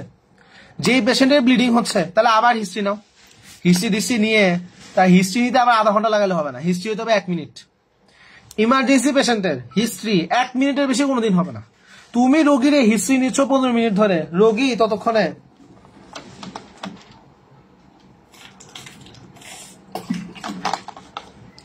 তুমি রোগীর হিস্ট্রি নিতেছো 10 মিনিট ধরে, রোগী ওখানে মরে যাবে, বুঝছো? হিস্ট্রি নিতে হবে 1 minute or less than 1 minute. Clinical examination highest 2 minute. আরে মজার কথা বলে, একবার এক ইন্টার্নশিপের সময় এক জুনিয়রে বললাম যে অ্যাডমিশনের সময় আসিস, কিছু দেখাই দিব। তা আসছে, তো আসার পরে ওর বলছি রোগী আসে প্রেশার মেপে আয়। ওর রোগীর প্রেশার মেপে আস্তে আস্তে আধা ঘন্টা পার। বলছি প্রেশার মাপবি, ক্লিনিক্যাল এক্সামিনেশন করবি আর হিস্ট্রি নিবি, হিস্ট্রি নিয়ে আমরা বলবি। তো ও গিয়ে আধা ঘন্টা পরে আসছে। তো আধা ঘন্টা ধরে তুমি যদি একটা পেশেন্টের হিস্ট্রি, ক্লিনিক্যাল এক্সামিনেশন নাও, ইমার্জেন্সিতে রোগী ততক্ষণে ডেড, ওই রোগী আর বাঁচবে না। ঠিক আছে? সো হিস্ট্রি নিবা 1 মিনিটে, ক্লিনিক্যাল এক্সামিনেশন হবে 2 মিনিটে। তো এটা কিভাবে 2 মিনিটে নিব? প্র্যাকটিস। এটা একদিনে হবে না, তোমাকে প্র্যাকটিসে থাকতে হবে। কন্টিনিউয়াসলি তোমাকে কাজ করতে হবে, কন্টিনিউয়াসলি কাজ করতে করতে। যেমন অনেকে বলে যে ভাই আপনি ক্লাসের সময় এত দ্রুত বলেন, এত দ্রুত লেখেন, বলতে বলতে লেখেন, কেমনে হয়েছে? আমি তো পারি না। তুমি পাও না কারণ তুমি কোনোদিনই ক্লাস নাও না। আমি পারি কারণ আমি লাস্ট 3 বছরে 1000টার উপরে ক্লাস ভিডিও বানিয়েছি অলমোস্ট। সো প্র্যাকটিসের কারণে আমি পারি, তোমার প্র্যাকটিস নাই বলে তুমি পারো না। ঠিক একইভাবে আমি 1 মিনিটে হিস্ট্রি নিতে পারি বিকজ আমার প্র্যাকটিস আছে। আমি 2 মিনিটের মধ্যে ক্লিনিক্যাল এক্সামিনেশন যেটা যেটা আমার দরকার সেটা আমি করে ফেলতে পারবো বিকজ আমার প্র্যাকটিস আছে। তোমার প্র্যাকটিস নাই বলে তুমি পারো না, এবং এই প্র্যাকটিস না থাকার কারণে পোলাপান সার্জারি প্রফে ফেল করে। সার্জারি প্রফে ফেল করার একটা কারণ, এটা মেডিসিন প্রফে যদি শর্টকাটে ফেল করো এটার জন্যই ফেল করে।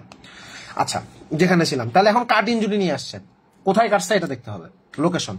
এখন মনে করো যে এখানে কাটছে, পিঠে কাটছে, খালি চামড়া কাটছে বা হালকা মাসল পর্যন্ত কাটছে, ব্লিডিং হবে।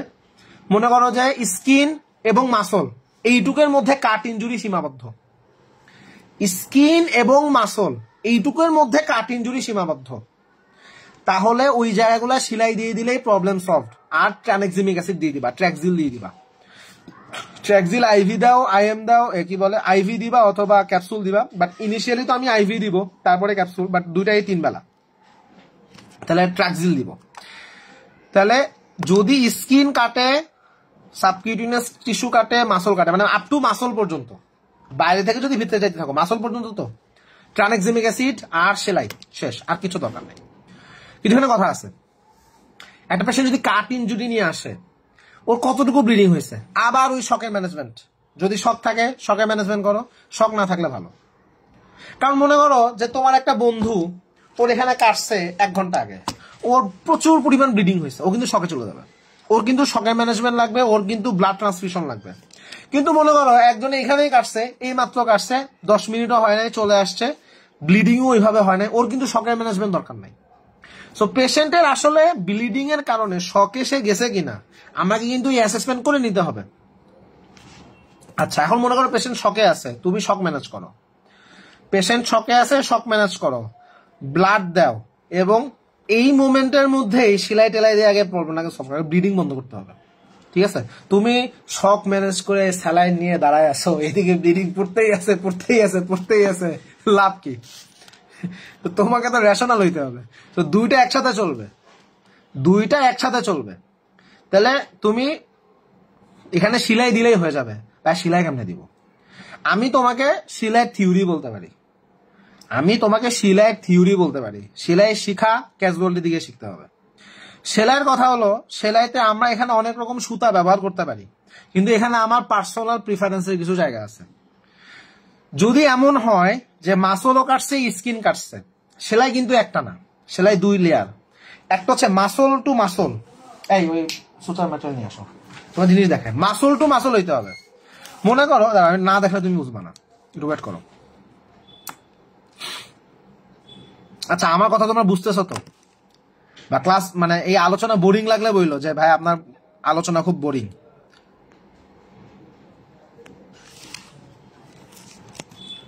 দাও, এখন মনে করো, আচ্ছা এটা হলো সুচার মাস্টার থেকে কালেক্ট করা, এটা আমার বন্ধু ফরহাদ হোসেন কায়েস, ওদের ব্যবসা করে, ফ্রি প্রমোশন মেরে দিলাম, হেলথ পয়েন্ট বিডি, ওখানে পাওয়া যায়, তোমরা এগুলা প্র্যাকটিসের জন্য। তো মনে করো যে একজনের কাটছে, ঠিক আছে, মনে করো এটা হচ্ছে স্কিন, এটা হলো মাসল, তুমি দেখতেছো শুধু স্কিন কাটছে, মাসল কিচ্ছু হয় নাই, শুধু স্কিন, সেলাই মেরে দাও শেষ, শুধু স্কিন সেলাই মেরে দাও শেষ। ঠিক আছে, আর সেলাই 2 পয়েন্ট দিও না, দিলে 4 পয়েন্ট দিবা। ঠিক আছে, আমি এখনই বলে রাখি, না বুঝলে কিছু করার নাই, ইউটিউব দেখে শিখে নিবা। 2 পয়েন্ট সেলাই খুবই মানে বাজে একটা জিনিস। মানে এগুলা হলো মানে 1 নাম্বার হলো ফাঁকিবাজি কাজ, 2 নম্বর এটা আসলে দেওয়া উচিতই না। আমি পার্সোনালি মনে করি অ্যাটলিস্ট 4 পয়েন্ট দেওয়া উচিত। তোমরা 4 পয়েন্ট দিবা, 2 পয়েন্টের ফাঁকিবাজি করবা না। শিখলে ভালো, ভালো জিনিস শিখবা, ভালো জিনিস করবা রোগীর সাথে। তাহলে যদি শুধু স্কিন কাটে, শুধু স্কিন কাটছে, তুমি স্কিন এভাবে অ্যাপোজ করে দাও। শোনো, এখানে সেলাই দেওয়ার উদ্দেশ্য কি জানো? এই যে এখানে ফাঁকা হয়ে আছে এবং স্কিনটাকে অ্যাপোজ করে দিবা। অ্যাপোজিশন হলে হিলিংটা খুব দ্রুত হয়ে যাবে। তুমি যদি অ্যাপোজিশন না করে, এটা হিলিং হবে কিন্তু it will take time, but তুমি অ্যাপোজিশন করে দাও, it will heal very rapidly. এখন মনে করো স্কিন কাটছে, স্কিনও কাটছে, ভেতরে যে মাসল, এই মাসলও কাটছে। তাহলে এখন যখন আমি মাসল মনে করো যে মাসলও কাটছে, স্কিনও কাটছে, তখন কি করবা? প্রথমে সেলাই হবে মাসল টু মাসল, মানে এইখানে থেকে সেলাই এখানে দিয়ে আগে এইটুকু, আগে মাসলকে অ্যাপোজ করব, এটা একটা লেয়ার। তারপরে স্কিনকে অ্যাপোজ করতে হবে, এটা আরেকটা লেয়ার। মানে ডিপ সুচার একটা, সুপারফিশিয়াল সুচার একটা। ডিপ সুচার মাসল আর মাসলকে অ্যাপোজ করে দিছো, সুপারফিশিয়াল সুচারে স্কিন টু স্কিন অ্যাপোজ করে দিছো। একটা সেলাই সব মেরে দিব, এই সব ফাঁকিবাজি কাজ এখানে হবে না। এই জিনিস কিন্তু অনেকে কিন্তু ফাঁকিবাজি করে, এইসব ফাঁকিবাজি ননসেন্স কাজ করা যাবে না। এখন বলি, যেটা তুমি মাসল টু মাসল সেলাই দিয়ে আসলা, এখন তুমি আমার বলো এই সুতা কি তুমি আবার কেটে আবার বের করবা? এটা তো সম্ভব না। তাহলে এখানে কি করতে হবে? এমন সুতা দিতে হবে যেটা অ্যাবজর্বেবল। ইউজ ভিক্রিল। আরো অনেক কিছু আছে, ক্যাটগাট ফ্যাটগাট আছে, সব ক্যাটগাট ফ্যাটগাট এখানে দিবা না, ভিক্রিল দিবা, শেষ। বাংলা কথা বলে দিলাম। তাহলে মাসল টু মাসল অ্যাপোজিশন, ভিক্রিল দিবা, প্রবলেম সলভ। আর কিচ্ছুর দিক তাকাবা না। ভিক্রিল কেন বললাম? ভিক্রিলের টেনসাইল স্ট্রেংথ খুবই ভালো। ক্যাটগাটের থেকে ভিক্রিল বেটার ফর মাসল। তুমি মাসলে ক্যাটগাট দিলে ওটার মাসলের অপোজিশন যেভাবে হবে, সে মাসলের স্ট্রেস সে যেভাবে নিতে পারবে, ভিক্রিলের ক্যাপাসিটি তার থেকে বেশি। ভিক্রিল ইজ বেটার, ঠিক আছে? ভিক্রিল ইজ বেটার অপশন। তাহলে ভিক্রিল দিবা, শেষ। তারপর আসে স্কিন। স্কিনে আসলে প্রোলিন দেওয়া যায়, সিল্ক দেওয়া যায়। Proline is very good, excellent. আমি পার্সোনালি প্রোলিন খুবই পছন্দ করি। সিল্ক হচ্ছে ফকিন্নি, মানে আমি এভাবে বলছি, ফকিন্নি জিনিস। শুধুমাত্র সরকারি হাসপাতালে সাপ্লাই থাকে। সিল্ক আমি পার্সোনালি পছন্দ করি না, কারণ সিল্কে সেলাই দিতে যাই, টান মারি ছিঁড়ে যায়। মানে আমি সেলাই দিব কি, একটু টান মারলেই ছিঁড়ে যায়। খুবই বাজে জিনিস। তোমার ইমার্জেন্সির সময় তুমি কাজ করবা স্মুথলি, তুমি কাজ করতে গিয়ে দেখছি একটু টান মারলেই ছিঁড়ে যায়, একটু করলেই হয়ে যায়। এত সব দুর্বল প্রোডাক্ট ইউজ করে তোমার লাভ নাই। ইউজ করবা প্রোলিন। তাহলে skin to skin prolene, muscle to muscle vicryl. এখন তুমি প্রশ্ন করতে পারো, স্যার মাসলের ডিপে কাটছে, অর্গান কেটে গেছে, মনে করো এখানে কাটছে, স্কিন কাটছে, মাসল কাটছে, লিভার কাটছে, এখন কি করবো? যার লিভার কাটছে ওর কাজ তো মান না, ওই কাজ জেনারেল সার্জন আসবে, জেনারেল সার্জন এসে ওটা ডিল করবে। মাসলের ডিপে যদি কিছু যায়, ওই কাজ তোমার না, ওইটার জন্য সার্জনকে কল করো, সার্জন আসবে, সার্জন ডিল করবে, নট ইউ। তোমার কাজ ওখানে পেশেন্টের শক ম্যানেজ করা, পেশেন্টের বাঁচায় রাখার জন্য যা করা লাগবে সেটা করো। পেশেন্ট যদি বেঁচে থাকে সার্জারি করে বাকিটা তোমার সার্জন ডিল করবে। তাহলে তোমার কাজে মাসল পর্যন্ত। টেন্ডন রাপচার হলে টেন্ডন তুমি সেম ভাবে ভিক্রিল দিয়ে সেলাই করে দিলা, বা টেন্ডন রাপচার হলে টেন্ডন, এগুলা শিখতে হবে, তোমার সিনিয়রের তত্ত্বাবধানে থেকে শিখতে হবে। তাহলে কাট ইনজুরি হলে ঘটনা হলো এই। এখন এই যে কাট ইনজুরি তুমি এত কিছু করলা, পেশেন্টের ব্যথা আছে, সার্জারির জন্য ব্যথা আছে, কাটের ইনজুরির জন্য ব্যথা আছে। তাহলে তুমি কি করবা? এখানেও পেশেন্টকে এনএসআইডি দিতে হবে বা পেইন কিলার দিতে হবে, ঠিক আছে? পেইন কিলার দিতে হবে। এখানে আরেকটা জিনিস দিতে হবে, এই যে এখানে কেটে গেছে, আল্লাহর দুনিয়ার কোটি কোটি ব্যাকটেরিয়া এই জায়গা চলে আসছে। তাহলে যখন একটা পেশেন্টে তুমি আগে সেলাই দিবা, সেলাই দেওয়ার আগে খুব সুন্দরভাবে জায়গাটাকে আগে অ্যাসেপ্টিক করে নিতে হবে। তোমাকে এখানে স্টেরিলাইজেশন মেনটেন করতে হবে। তো জায়গাটাকে কিভাবে আমি কন্টামিনেটেড জায়গাটাকে ওয়াশ করব? পানি দিয়ে এমনি ধুবো? পানি ধুলে হয়ে যাবে? স্যাপ দিব না। Use povidone iodine. আমাদের এখানে অনেক রকম জিনিস আছে। এটা হলো পভিডন আয়োডিন, ঠিক আছে? এটা হলো হেক্সিসল। হেক্সিসল হচ্ছে ক্লোর হেক্সিডিন। পভিডন আয়োডিন হলো অনেকটা লাল, আমি তোমাদের একটু দেখাই। দেখো তো, এরকম দেখা যায় অনেকটা লাল, দেখছো? এটা হচ্ছে পভিডন আয়োডিন, ঠিক আছে? কোথায় পভিডন আয়োডিন দিব আর কোথায় হেক্সিসল দিব এটা বুঝতে হবে, কারণ তোমরা বুঝো না। কেন বুঝো না? কারণ তোমরা সবাই গরুর মতো থিওরি পড়ো। এই থিওরি অ্যাপ্লিকেশনের কথা তোমরা চিন্তা করো না। যেই জায়গাটা ইনট্যাক্ট, মনে করো এটা আমার হাত, this is intact, I will use Hexisol here. এই জায়গাটা কেটে গেছে, কেটে এখান থেকে রক্ত পড়তেছে, এখানে টিস্যু এক্সপোজড হয়ে আছে, আই উইল ইউজ কি বলে, ভায়োডিন বা পভিডন আয়োডিন। যেখানে কেটে গেছে ইন্টারনাল কোনো কিছু, স্কিন মানে স্কিন ব্লিচ হয়ে গেছে, সহজ কথা, ভেতরের মাংস, সাবকিউটেনিয়াস হাবি জাবি গুলো এক্সপোজ হয়ে গেছে, আল্লাহর ওয়াস্তে এটা এখানে দিও না, ওখানে এটা দিবা ভায়োডিন বা পভিডন আয়োডিন। তাহলে যেখানে কেটে গেছে ওই জায়গাটা পভিডন আয়োডিন দিয়ে পরিষ্কার করবা। হেক্সিসল দিবা, পেশেন্ট জলনির ঠেলায় চিল্লায় মানে হসপিটাল উঠাই দিবে, বুঝছো? তো তুমি তো আরে মিয়া চিল্লাইতেছে। তোমার অ্যানেস্থেসিয়া 3 রকম, general anaesthesia, local anaesthesia, vocal anaesthesia. Vocal anaesthesia বুঝো, রোগীর উপরে টর্চার করা হয়, রোগীকে বলে আরে বেটা আপনি এত কথা বলেন, চুপ থাকেন, কাজ করতে দেন। এটা হচ্ছে ভোকাল। এই ভোকাল অ্যানেস্থেসিয়া হলো একটা ইনহিউম্যান, ওই লোকটা এমনিতেই কষ্টে আছে, তুমি তার আরো কষ্ট দিচ্ছ, সে শারীরিক কষ্ট দিচ্ছে, তুমি তাকে মানসিক কষ্ট দিচ্ছ। What nonsense is that? তো তুমি এখানে পভিডন আয়োডিন দিবা। পভিডন আয়োডিন দিলে যে তার জ্বালা যন্ত্রণা হবে না সেটা না, জ্বালা যন্ত্রণা হবে কিন্তু কম হবে। এবং পভিডন আয়োডিন তৈরি করা হয়েছে এই জন্য, পভিডন আয়োডিনটা এই টিস্যুর জন্য ভালো। বাট এই Hexisol is toxic to hour internal tissues. তোমার মাসল, তোমার সাবকিউটেনিয়াস টিস্যু, এগুলোর জন্য এটা টক্সিক, এটা দিবা না। সেখানে এটা দিবা, ননসেন্স কাজ করা যাবে না। তাহলে ভালো মতো জায়গাটা স্টেরিলাইজ করবা, স্টেরিলাইজেশন মেনটেন করে সব কাজ কাম করবা, সেলাই টেলাই দিবা, সেলাই দিয়ে আবার জায়গা পরিষ্কার করে সুন্দর মতো ব্যান্ডেজ করে দিতে হবে। ব্যান্ডেজ করে দিলে। এখন তোমার ট্রিটমেন্টে তুমি কি করবা? 1 নাম্বার ব্যথা কমাতে হবে, ব্যথা কমানোর ওষুধ দিবা, NSAID দিবা। 2 নাম্বার ইনফেকশন কন্ট্রোল করতে হবে। যেখানে যেখানে স্কিন কাট হবে সেখানে আমাদের drug of choice flucloxacillin, one kind of penicillin, flucloxacillin, Fluclox নামে পাওয়া যায়, ঠিক আছে? ইনক্লক্স, ফ্লুক্লক্স, এরকম অনেকগুলো নাম আছে। ফ্লুক্লক্সাসিলিন দিনে 4টা করে দিতে হয়, 6 ঘন্টা পর পরে 500 মিলিগ্রাম, 7 ডেজ দিলে ভালো। এখন মনে করো এটা ব্যাকটেরিয়ার উপর ডিপেন্ড করে। সাধারণত স্কিন ইনজুরি যদি হয় সেখানে আমাদের স্টেফাইলোককাস এপিডার্মাইডিস, স্টেফাইলোককাস অরিয়াস, এই ব্যাকটেরিয়াগুলো দ্বারাই কন্টামিনেশন বেশি হয়। সো এখানে ফ্লুক্লক্সাসিলিন দিলে প্রবলেম মোটামুটি সলভ। কিন্তু মনে করো এমন একটা জায়গায় কাট ইনজুরি হয়েছে যেখানে আমার নর্মাল ফ্লোরা হিসেবে এগুলা ছাড়া আরো কোনো এক্সপোজার হইতে পারে। মনে করো কেউ একটা পেটে একটা ছুরি মেরে দিছে, পেটে যখন ছুরি মেরে দিছে তখন মাথায় রাখো স্কিনও কাটছে, মাসলও কাটছে, ভেতরে অর্গান লিক হয়ে গেছে। এইখানে তুমি একা পারবা না, কল দ্য সার্জন। যখনই ভিসেরা ইনভলভড হয়ে যাবে ওই জায়গায় তোমার মাতব্বরি শেষ, কল দ্য সার্জন, উনি এসে ডিল করবে। কিন্তু সাধারণত যদি এমন হয় অ্যাকর্ডিং টু লোকেশন আসলে আমাকে মানে অ্যান্টিবায়োটিক চুজ করতে হয়। এখন মনে করো পেরিনিয়াল রিজিয়ন ওই জায়গাতে কিছু হয়েছে, তাহলে আমার মাথায় রাখবে যে এখানে অ্যানারোবিক ব্যাকটেরিয়া থাকতে পারে, কোলাই জাতীয় ব্যাকটেরিয়া আসতে পারে, তাহলে সেখানে আমাকে গ্রাম নেগেটিভ কভারেজ দিতে হবে। কিন্তু এত কঠিন না করি, সহজ কথা বলি, হাত পা কাটলে ফ্লুক্লক্সাসিলিন দিলেই আসলে কাজ হয়ে যায়। হাত পা, পিঠ, বুক এসব জায়গায় কাটছে, নিচে যদি তোমার এই কি বলে জেনিটাল রিজিয়নের আশেপাশে যদি কিছু হয় সেখানে আমাদের ব্যাকটেরিয়া ব্যাকটেরিয়া চেঞ্জ হয়ে যাবে, আমাদের অ্যান্টিবায়োটিক চেঞ্জ হবে। বাট এখানে ট্রমা সাধারণত কম হয়। সো কাট ইনজুরি বেসিক্যালি ফ্লুক্লক্সাসিলিন দিলে কাজ হয়ে যাবে। 7 দিন এভারেজ দিলে খুব ভালো কাজ করে এবং এটা রেজিস্ট্যান্স রিলেটিভলি কম। রেজিস্ট্যান্ট হইতে পারে, হইতে যা পারে না তা না। যে সকল কেসে রেজিস্ট্যান্স পাওয়া যায় সেখানে লিনেজলিড আমরা দিয়ে থাকি। লিনেজলিড ওয়ার্কস ভেরি ওয়েল। এটা আমরা 400 মিলিগ্রাম করে 2 বেলা দিয়ে থাকি, 10 থেকে 14 দিন দেওয়া যায়। তাহলে ফ্লুক্লক্সাসিলিন যাকে দিতে পারবো না তাকে লিনেজলিড দেবো। আবার কারো কারো পেনিসিলিনে অ্যালার্জি থাকতে পারে, এটা অবশ্য বাংলাদেশিদের কম, ইউরোপিয়ানদের বেশি।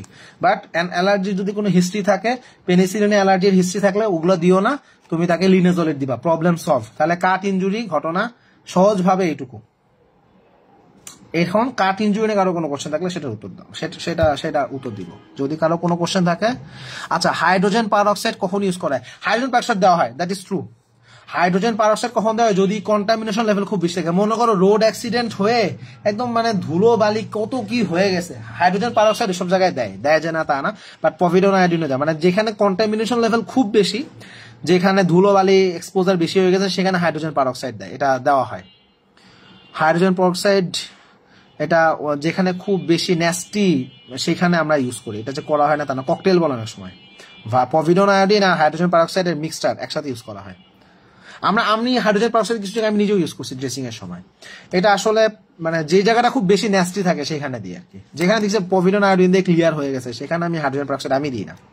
আর হাইড্রোজেন পারঅক্সাইড কিন্তু পেশেন্ট কিন্তু জলে খুব, যেখানে কন্টামিনেশন বেশি, বাংলা কথা বলি, যেখানে কন্টামিনেশন বেশি সেখানে হাইড্রোজেন পারঅক্সাইড দেওয়া হয়।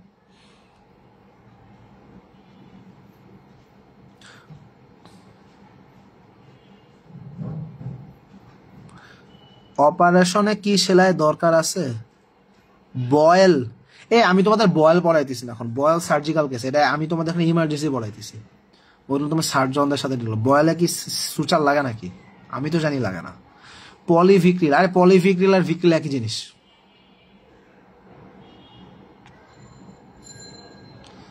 ট্রানএক্সিমিক অ্যাসিডের ডোজ বলে দিছি তো, দিনে 3 বেলা 500 মিলিগ্রাম, আইভি দাও ক্যাপসুল দাও একই ডোজ। লিনেজলিডের ডোজ বললাম 400 মিলিগ্রাম 2 বেলা 14 দিন, 10 থেকে 14 দিন। ফ্লুক্লক্সাসিলিন দিনে 4 বার 6 ঘন্টা পর পর। ডেটল স্যাভলন আর হেক্সিসল প্রায় সিমিলার জিনিস, ঠিক আছে? বোম লেগে হাত উড়ে গেলে কি করণীয়? Call your senior. ওখানে পেশেন্টের তুমি কি ম্যানেজ করবো? ওখানে পেশেন্টের জায়গাটাকে প্রপারলি ওয়াশ করো, শক ম্যানেজ করো, ব্লিডিং এ শক ম্যানেজ করো, পেইন ম্যানেজ করো, কল ইউর সিনিয়র, এটা তোমার কাজ না।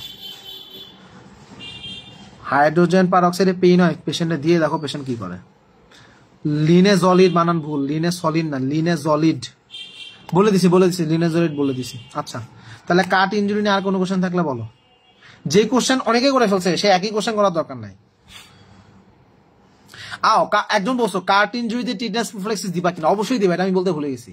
100%, 100% ওটা আগে দিবা। কাট ইনজুরিতে টিটেনাস প্রফিল্যাক্সিস আরো আগে দিবা, অবশ্যই দিবা, must. Good good question. Cut injury patient আসলে দেন কি করবো? সিরিয়াসলি পয়েন্টগুলো একবার ভালো করলে, কাট ইঞ্জুরি পেশেন্ট আসলে কোথায় কাটছে ভালো হিস্ট্রি নিবা, ক্লিনিক্যাল অ্যাসেসমেন্ট করবা, ক্লিনিক্যাল অ্যাসেসমেন্ট করে দেখবা পেশেন্ট শকে আছে নাকি নাই, ঠিক আছে? শকে থাকলে শক ম্যানেজ করবা।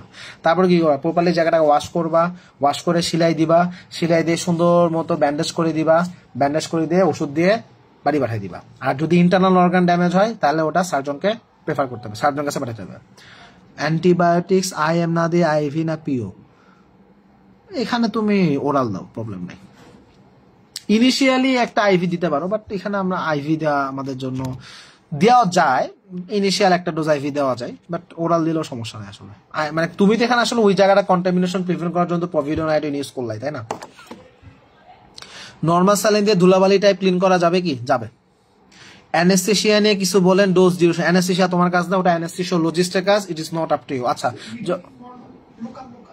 ও লোকাল অ্যানেস্থেশিয়া, লোকাল অ্যানেস্থেশিয়াটা হলো, এখানে তোমাকে আমি একটা জিনিস বলি, লোকাল অ্যানেস্থেশিয়াতে একটা জিনিস মাথায় রাখবা। মনে করো এটা হচ্ছে তোমার ইনজেকশন, এটা কি খুলবো? দাঁড়াও, লোকাল দিবা তো, লোকালে আমরা সাধারণত লিডোকেন ইউজ করি, বুঝছো? কিছু কিছু জায়গায় লিডোকেনের সাথে আমরা হচ্ছে নর অ্যাড্রেনালিনের মিক্স থাকে। সো যেটাই দাও, বাংলা কথা বলি, এটা একটা বডি ওয়েটের হিসাব আছে, বডি ওয়েটের হিসাবটা আমার এই মুহূর্তে মনে নাই, বাট বাংলা কথা সে মনে করে এইটু জায়গায় কেটে গেছে। তো আমরা যেটা করি যে কাট মার্জিনের পাশ দিয়ে এইগুলা দিয়ে প্রথমে অ্যানেস্থেশিয়ার এটা ইনজেক্ট করি, কিন্তু ইনজেক্ট করার নিয়ম আছে। মনে করো ওটা ওটা এরকম মনে করো যে এটা, এই ক্যামেরাটার দিক নিয়ে আসো না, তোমার একটা জিনিস দেখাই। এটা এইভাবে ধরো, ধরছো?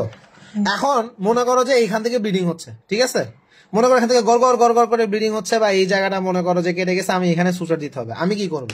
মনে করো আমার এটা হচ্ছে ইনজেকশন, মনে করো আমি এটা দিয়ে মনে করো যে একটু অ্যানেস্থেশিয়া তুলে নিলাম। তো আমি যেটা করবো, মনে করো এইটুক কাটা, তো আমি এইখান থেকে এইভাবে এটাকে ঢুকাবো, ঢুকাবে আমি কি আগে কি দিয়ে দিবে? উত্তর হচ্ছে না।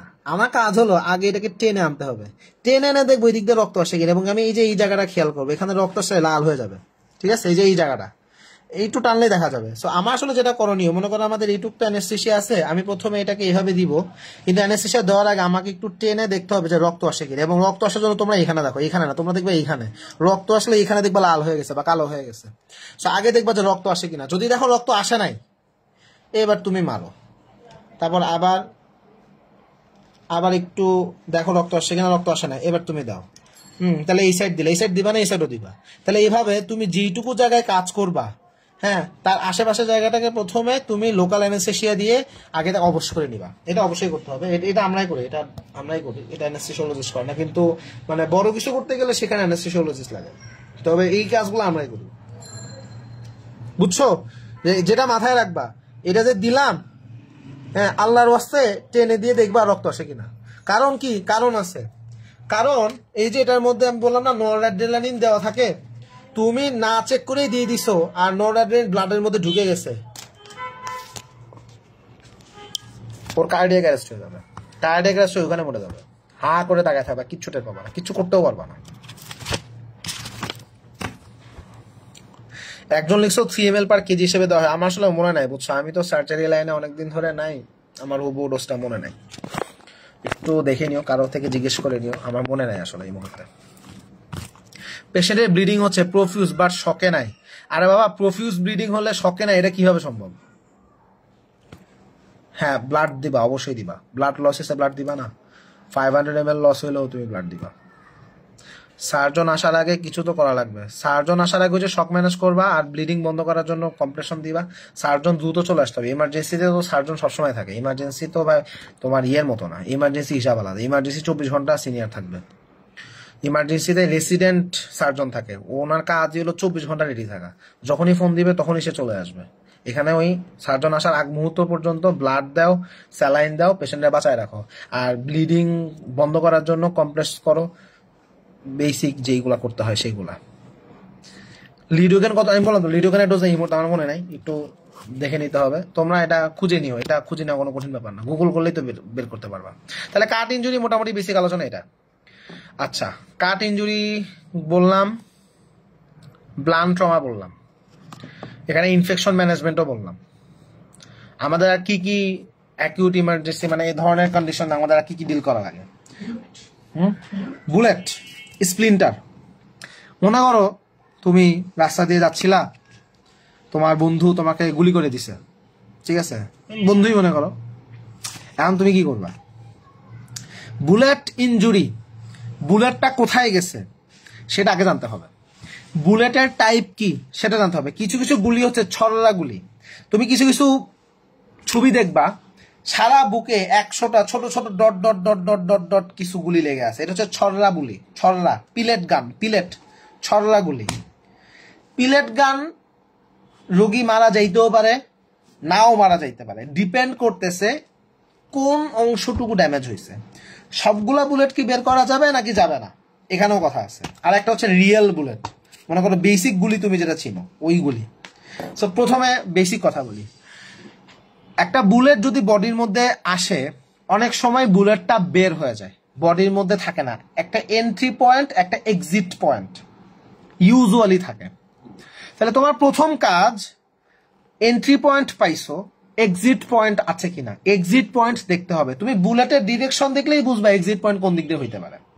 যদি এক্সিট পয়েন্ট থাকে তাহলে তোর বুলেট বের করার ঝামেলা নাই। ঝামেলা হচ্ছে বুলেট যখন গেছে ওইটুক জায়গায় সব ছিন্ন ভিন্ন করে দিয়ে চলে গেছে, তাহলে এটা একটা ইস্যু।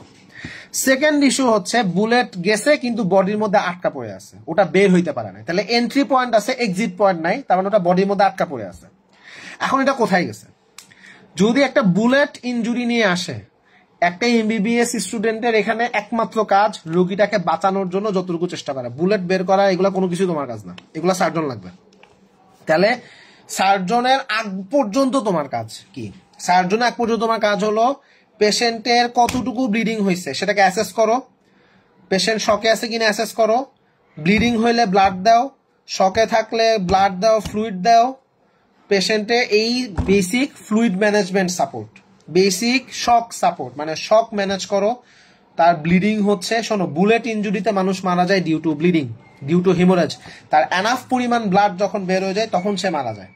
যা আর মাথাটাতে গুলি লাগলে সাথে সাথে মারা যায় সেগুলো আলাদা আছে। কিছু কিছু আছে যে গুলি লাগলো সাথে সাথে মরে গেল, that is a different thing, সেটা কথা বলতেছি না। একটা গুলি আছে এখনো মরে নাই, মরতে 5 মিনিট সময় লাগবে, 10 মিনিট সময় লাগবে ব্লিডিং এর জন্য। ব্লিডিং বেশি হলে দ্রুত মারা যায়, ব্লিডিং কম হলে কম মারা যায়। ব্লিডিং খুবই কম হয়েছে, খুব মিনিমাম, মোস্ট প্রবলি সে বেঁচে থাকার সম্ভাবনা খুবই বেশি। সো আসলে কোথায় বুলেটটা গেল, কতটুকু ব্লিডিং হলো তার উপর ডিপেন্ড করে। তোমার এমবিবিএস হিসেবে তোমার কাজ কি? তোমার কাজ হলো এন্ট্রি পয়েন্ট জায়গাটাকে প্রপারলি ড্রেসিং করে দাও, প্রপারলি, কারণ ওখানে কন্টামিনেশন। তাহলে এই জায়গাটা প্রপারলি আগে ড্রেসিং করো, পভিডন আয়োডিন দিয়ে ভালো মতো জায়গাটা পরিষ্কার করো, ঠিক আছে? পরিষ্কার করছো, এরপরের কাজ কি? এই জায়গাটা কম্প্রেস, একটা কম্প্রেস ব্যান্ডেজ দিয়ে জায়গাটা বেঁধে দাও, মানে ব্লিডিং যতটা মিনিমাইজ করতে পারো। সেকেন্ডলি, পেশেন্টের ব্লাডের জন্য অর্ডার করো, ব্লাড আসতে দেরি হবে, ফ্লুইড দিয়ে আগে রুগীরে বাঁচাও, ঠিক আছে? যদি পেশেন্ট শকে থাকে ফ্লুইড রানিংয়ে দিবা, যদি পেশেন্ট শকে না থাকে হয়তো বা 30 ড্রপস পার মিনিটে দিতে পারো। মানে এটা আসলে পেশেন্ট স্ট্যাটাসের উপর ডিপেন্ড করে। অবশ্যই একটা ক্যাথাটার করে দিবা যেন ইউরিন আউটপুট দেখতে পারো, কারণ পেশেন্ট যদি শকে যায় ইউরিন আউটপুট কম থাকবে, তুমি ওখান থেকে একটা দ্রুত একটা অ্যাসেসমেন্ট করতে পারবা। তাহলে পেশেন্টকে তোমাকে ব্লাড দাও, শকে থাকলে শক ম্যানেজ করো, বেসিক কাজ হচ্ছে এটা। পেইনে থাকবে পেইন কিলার দাও, এনএসআইডি দাও, ঠিক আছে? আর কল দা সার্জন, সার্জন আসবে, সার্জন এসে দেখবে বুলেট কোথায় গেছে, কতটুকু ব্লিডিং, এটা বের করা যাবে নাকি যাবে না, এগুলো সার্জনের কাজ। তাহলে তোমার কাজ হচ্ছে রোগীটাকে বাঁচায় রাখার জন্য যতটুকু তুমি সাপোর্ট দিতে পারো। সো এইটুকু কাজ হলো তোমার কাজ। বাট ইনিশিয়ালি জায়গাটা পরিষ্কার করো, কম্প্রেস করো যেন ব্লিডিং কম হয়। কম্প্রেস ব্যান্ডেজ কেমনে দিবা? মনে করো একটা গজ নিয়ে আসছো, মনে করো এটা একটা গজ, ঠিক আছে? রোল ব্যান্ডেজ বা প্রথমে একটা গজ দিবা, গজ দিয়ে মনে করো এখান থেকে ব্লিডিং হচ্ছে, এখানে গজ দিয়ে চাপ দাও, এখান থেকে এমন চাপ দিচ্ছ। এরপর একটা রোল ব্যান্ডেজ নিয়ে এসে চারদিক দিয়ে এমন করে পেঁচায় পেঁচায় জিনিসটাকে চাপ করে কম্প্রেস করে রাখো। তাহলে কম্প্রেশন করলে যেটা হয়, ব্লিডিংটা কম হয়, কম্প্রেশন করলে ব্লিডিংটা কম হয়। সো তোমার কাজ হলো কম্প্রেস দ্য উন্ড যেন ব্লিডিং কম হয়, যেটুকু ব্লাড লস হয়েছে সেটার জন্য ব্লাড দেওয়ার ব্যবস্থা করো, ব্লাড আসতে দেরি হচ্ছে ফ্লুইড দাও, রোগীর পেইন কমাও। টিটেনাস লাগবে, এখানে টিটেনাস ভ্যাকসিনেশন লাগবে, টিটেনাস প্রোফাইল্যাক্সিস লাগবে, এগুলো অবশ্যই দিবা। অ্যান্টিবায়োটিক লাগবে, এখানে অ্যান্টিবায়োটিক ফ্লুকোক্সাসিলিন যথেষ্ট না, কারণ জিনিসটা ভেতরে চলে গেছে, ডিপে চলে গেছে। সো আমার এখানে ব্রড স্পেকট্রাম অ্যান্টিবায়োটিক লাগবে, এখানে আমার অ্যানারোবিক অর্গানিজমকে কভার করতে পারে সেই অ্যান্টিবায়োটিক লাগবে। সো আমি ফ্লুকোক্সাসিলিন যদি চিন্তা করি অবশ্যই আমি এটার সাথে মেট্রোনিডাজল দিব অ্যানারোবিক কভারেজের জন্য। আর যদি প্রয়োজন মনে হয় সেখানে ব্রড স্পেকট্রাম সেফট্রাক্সোন আমি হয়তো দিতে পারি, তাহলে হয়তো আমি সেফট্রাক্সোন দিলে অবশ্য ফ্লুকক্সিন আলাদা করে দেওয়া লাগবে না, তাহলে একটা সেফট্রাক্সোন আর একটা মেট্রোনিডাজোল হয়তো দিব, বা ফ্লুকক্সিন প্লাস মেট্রোনিডাজোল হয়তো দিব, তাহলে এখানে আমাদের কম্বিনেশন থেরাপিতে চলে যেতে হবে। অবশ্যই পেশেন্টের পেইন কমাতে হবে, পেইন কমানোর জন্য আমরা পেশেন্টকে আইভি রুটে কিটোরোলাক দিতে পারবো, অবশ্যই সাথে একটা পিপিআই দিতে হবে, যেমন ইসোমিপ্রাজোল আইভি রুটে একটা দিয়ে দিলা, এই পেশেন্টগুলা তাহলে এইভাবে ম্যানেজ করতে হবে। মানে এখানে আমার বেসিক উদ্দেশ্য হচ্ছে রোগীটা সার্জন এসে ডিল করার আগ পর্যন্ত যেন বেঁচে থাকে, ওইটুক সাপোর্ট আমাকে দিতে হবে, তারপরে কাজ ডাক্তারের। ইনফেকশন একটা ইম্পর্টেন্ট জিনিস, তোমরা মনে করতেছো ইনফেকশন কন্ট্রোল না করলে কি হবে, এই ইনফেকশন কন্ট্রোল করতে না পারলে এখান থেকে সেপ্টিসেমিয়া হয়ে রোগী মারা যেতে পারে, ডিআইসি ডেভেলপ করতে পারে এইসব কন্ডিশনে, সে কারণে পেশেন্টের কন্টিনিউয়াস মনিটরিং ইজ নেসেসারি। যত ইমার্জেন্সি কথা বললাম, এই ইমার্জেন্সি পেশেন্টগুলোর কিন্তু একটা নির্দিষ্ট সময় পর আসলে ফলো আপ দেওয়া জরুরি, ঠিক আছে।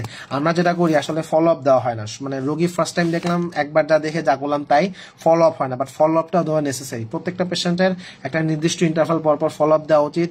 আমি পার্সোনালি মনে করি আধা ঘন্টা বা 1 ঘন্টা পর পর আসলে একটা ফলো আপ দেওয়া উচিত। সো এই জিনিসটা তোমরা অবশ্যই ট্রাই করবা মেনটেন করতে। সো মোটামুটি আর কিছু সেলাই কাটাটা এটা আসলে অ্যাকর্ডিং টু অ্যানাটমিক্যাল সাইড, ফেসে হলে 7 দিন, তারপরে যদি ট্রাঙ্ক হয় সাধারণত 10 দিন, আর যদি লিম্ব হয় তাহলে 14 দিন। আর কিছু আর কিছু আর কিছু গান শটে টিটেনাস শট দিতে অবশ্যই দিতে হবে। গুলি কি দিয়ে বানায়, গুলি কি দিয়ে বানায়, লোহা জাতীয় যা পাবা সব জায়গায় টিটেনাস মারি দিবা।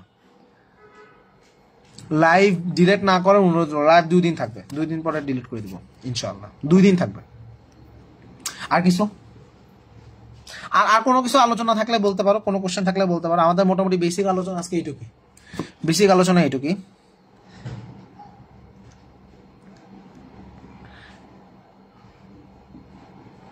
ডিরেক্ট হার্টে বুলেট গেলে কি অন দ্য স্পট কিছু করার থাকে? এই রোগী বাঁচা না, হার্টে গেলে বাঁচা না, হার্টে বুলেট লাগলে কিছু করতে পারবা না। ব্লিডিং অ্যাসেস কিভাবে করবা? ব্লিডিং এর অ্যাসেসমেন্ট হচ্ছে শক, পালস, বিপি এগুলো দেখো, শক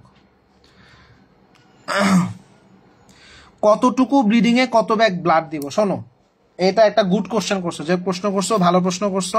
একটা সিবিসি করবা, একটা সিবিসি করবা, সিবিসি করে দেখবা তার হিমোগ্লোবিন লেভেল কত, হিমোগ্লোবিন লেভেল কত।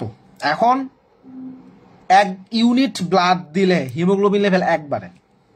সো মনে করো একটা পেশেন্টের ব্লিডিং হয়েছে, তার হিমোগ্লোবিন লেভেল 8, আমি তাকে 2 ব্যাগ ব্লাড দিব। মানে আমরা ব্লাড দিয়ে 10 পর্যন্ত নিতে চাই, আমরা ব্লাড দিয়ে 10 পর্যন্ত নিতে চাই, 10-এর বেশি না। মনে করো কারো হিমোগ্লোবিন লেভেল 9, তাহলে আমি তাকে 1 ব্যাগ ব্লাড দিব। মানে এখানে অ্যাসেসমেন্টটা হবে সিবিসি রিপোর্টের উপর বেস করে, যে এখন সিবিসি রিপোর্টের রিপোর্ট আসতে দেরি হবে, তাহলে কি করব?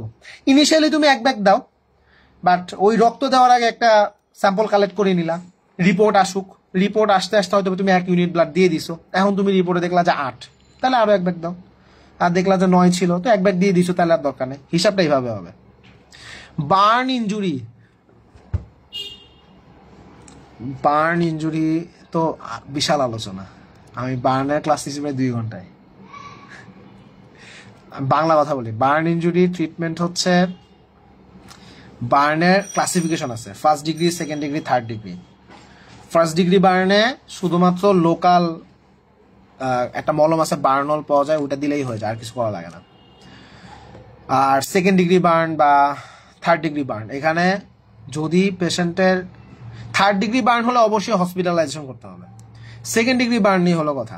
2nd ডিগ্রি বার্ন যদি হয় বডি সারফেসের 15%-এর কম বার্ন হয়েছে, বডি সারফেসের 15%-এর কম বার্ন হয়েছে, তো ওই হিসাব যদি ধরো তাহলে 15%-এর কম হলে হসপিটালাইজেশন লাগে না, 15%-এর বেশি হলে হসপিটালাইজেশন লাগে। তাহলে এটা হলো হসপিটালে ভর্তি করবো না কি করবো না, এটার একটা আলোচনা। দ্বিতীয় কথা হচ্ছে গিয়ে এই পেশেন্টের ম্যানেজমেন্ট কি হবে।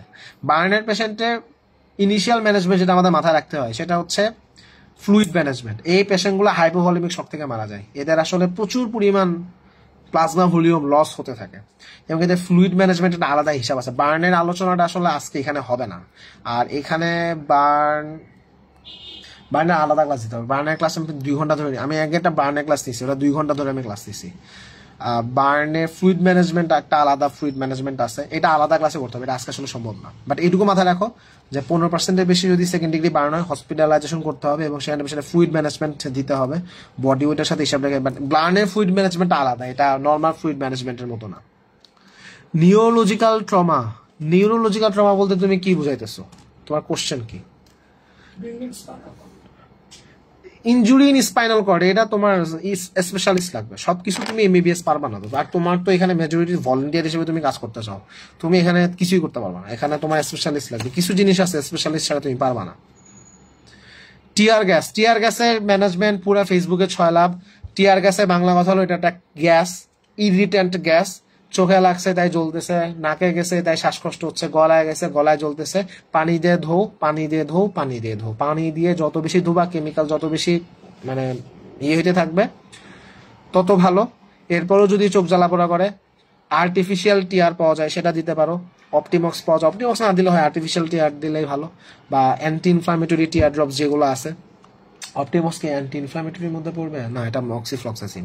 অ্যান্টি ইনফ্লামেটরি কিছু টিয়ার ড্রপ পাওয়া যায় বুঝছো, এনএসআইডি বাট টিয়ার ফর্ম, মানে ড্রপ, আই ড্রপ, ওই আই ড্রপ ওইগুলো তুমি দিতে পারো ইনফ্লামেশন কমানোর জন্য। আর হচ্ছে শ্বাসকষ্ট হলে ওই যে ভালো করে মুখ গড়গড়া করুক, কারো অ্যাজমা থাকে, অ্যাজমা পেশেন্টের হয়েছে, তাহলে সেখানে বলবো যে তার একটা নেবুলাইজেশন, যদি অ্যাজমা পেশেন্ট টিয়ারশেল খায় ওদের শ্বাসকষ্ট শুরু হয়, ওদের নেবুলাইজেশন করতে হবে। সো এটা হচ্ছে tear gas. What to do at home before hospitalisation in acute MI, এইটা আলোচনা আজকে এখানে না, বাসায় কিছুই করতে পারবো না, এমআই পেশেন্ট আসলে হসপিটালে নিতে হবে। বাসা থেকে সর্বোচ্চ লোডিং ডোজ দিতে পারো, কিন্তু এটা আসলেই এমআই কিনা তুমি কেমনে বুঝবা? ওটা হসপিটালে না আসলে হবে না। আজকের ক্লাস এটা নিয়ে না, আজকের ক্লাস হচ্ছে acute trauma management. Pellet injury, ওই যে বললাম bullet injury pellet injury same, এখানে তুমি পেশেন্টের মানে বাঁচায় রাখার জন্য শক ম্যানেজ করো, ব্লিডিং ম্যানেজ করো, বাকি কাজ সার্জন করবে। Fluid 10 drops per minute, running কতক্ষণ পর্যন্ত বা কয় ব্যাগ দিব? শোনো, ফ্লুইড কখনো ব্যাগ বলা না, ফ্লুইডে আমরা লিটার বলি। এটা আসলে ফ্লুইড কতটুকু দিব একটা পেশেন্টের ইউরিন আউটপুটের সাথে মেজার করে আমাকে অ্যাসেসমেন্ট আসতে হবে। একটা পেশেন্টকে আমি ফ্লুইড দিলাম, তার শক ছিল, শক ম্যানেজ করতে হবে, কোন মোমেন্টে বুঝবো ফ্লুইড দিছি শক ম্যানেজ করছি, মোটামুটি এটা ম্যানেজড হয়ে গেছে। এখানে আমাদের পেশেন্টের ডেইলি ফ্লুইড ইনটেক কতটা হবে সেটা আমাকে পেশেন্টকে প্রোভাইড করতে হবে। সেকেন্ডলি যতটুকু ফ্লুইড লস হয়েছে সেটাকে রিপ্লেস করতে হবে। সো এইখানে আমি তোমাদেরকে সাজেস্ট করবো, এটা পুরো ফ্লুইড ম্যানেজমেন্টের একটা এক্সট্রা ক্লাসের মতো চলে আসে। ফ্লুইড ম্যানেজমেন্টের ক্লাস আমি ইউটিউবে ফ্রি দিয়ে দিচ্ছি, আমাদের মেডিশার্ক ইউটিউবে যাও, মেডিশার্ক ইউটিউবে ফ্লুইড লিখে সার্চ দাও, ফ্লুইড ম্যানেজমেন্টের একটা ক্লাস আছে, প্রায় 40 মিনিটের একটা ক্লাস। এই ক্লাসটা একটু কষ্ট করে করো, if I am not wrong 40 minute মনে হয়, তাই না? 40 মিনিট বা 20 মিনিট, যাই হোক, খুব সম্ভবত 30 থেকে 40 মিনিট মনে হয়। সো ক্লাসটা দেখো, fluid management A to Z তুমি ওখানে আলোচনা পেয়ে যাবা। টিয়ারশেল টুথপেস্ট, এইসব টুথপেস্ট এগুলো আমি কোনো বইতে কোনদিন পড়ি নাই, এগুলো আমি কোথাও পড়ি নাই। আর কিছু? আচ্ছা, এখানে ক্লাসে আমরা একটা জিনিস এটা বলছি যে এই ক্লাসটা মানে আমরা যেমন বই ডেডিকেশন করি, ঠিক এরকম এই ক্লাসটাকে আমরা একটা পার্সনকে আমরা ডেডিকেশন আমরা রাখতে চাই, আমরা একজনকে স্মরণ করতে চাই ক্লাসে, সেটা হচ্ছে ডাক্তার সজীব। ডাক্তার সজীব টাইরুন্নেসা মেডিকেল থেকে 2020 সালে ফাইনাল পাস করে ডাক্তার হন, পরবর্তীতে উনি ইন্টার্ন চিকিৎসক ছিলেন সেখানে, এবং রিসেন্টলি তিনি ব্রাহ্মণবাড়িয়ার একটা প্রাইভেট মেডিকেল কলেজের লেকচারার হিসেবে তিনি কাজ করতেন। রিসেন্টলি তিনি ঢাকায় একটা পার্সোনাল প্রয়োজনে তিনি আসেন এবং রাস্তায় গোলাগুলির সময় তাকে আসলে খবরে যেটা আসছে যে তাকে লাথি মেরে ফেলিয়ে দেওয়া হয় এবং তারপর তার বুকে গুলি করা হয়, তাকে গুলি করার পর সে মারা যায়। সো একজন চিকিৎসক doctor Sajib, if I am not wrong, সে আমারই সমবয়সী হবে। সো তাকে এইভাবে অন্যায়ভাবে হত্যা করা হয়েছে। তো আমরা আজকে ক্লাসে তাকে স্মরণ করতে চাই এবং এই ক্লাসটা আমরা তার প্রতি এটা আমাদের ডেডিকেটেড ভাবে থাকবে ক্লাস, এটা আমাদের ডেডিকেশন থাকবে। সো আমরা তাকে স্মরণ করতে চাচ্ছি, ডাক্তার সজীব। আচ্ছা, অনলি স্কিন কাট হলে টিটেনাস প্রোফাইলাক্সিস, যে কোনো কাট ইনজুরি টিটেনাস প্রোফাইলাক্সিস দিবা, শেষ। টিটেনাস দেওয়ার 1 সপ্তাহ পর আবার লোহা দিয়ে কাটলে আবার টিটেনাস ভ্যাকসিন দিতে হবে কিনা? শোনো, আমি তোমার কথা বলি, একটা রোগী আসছে, আমরা এখানে ইমার্জেন্সি ম্যানেজমেন্ট করতেছি, অ্যাকিউট অ্যান্ড ইমার্জেন্সিতে আমরা ইমার্জেন্সি ভাবে রোগীটা যেন বাঁচে, ইমার্জেন্সি ভাবে যেন সে সেফ থাকে, সেইটার protocol. Tetanus prophylaxis is a different thing. Tetanus prophylaxis is a different thing.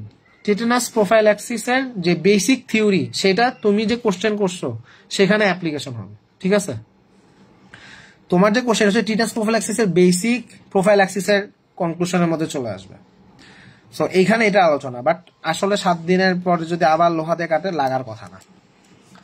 কিন্তু এইটা বোঝো, এই ক্লাসটা হচ্ছে অ্যাকিউট ইমার্জেন্সি কন্ডিশন ডিল করার জন্য। তুমি ইমার্জেন্সি ভাবে এখন কি করবা, এখান থেকে তোমরা মেডিসিনের আলোচনা বা সার্জারি আলোচনা এগুলো হবে না, আমাদেরকে শুধু অ্যাকিউট এন্ড ইমার্জেন্সির মধ্যে সীমাবদ্ধ থাকতে হবে এখানে।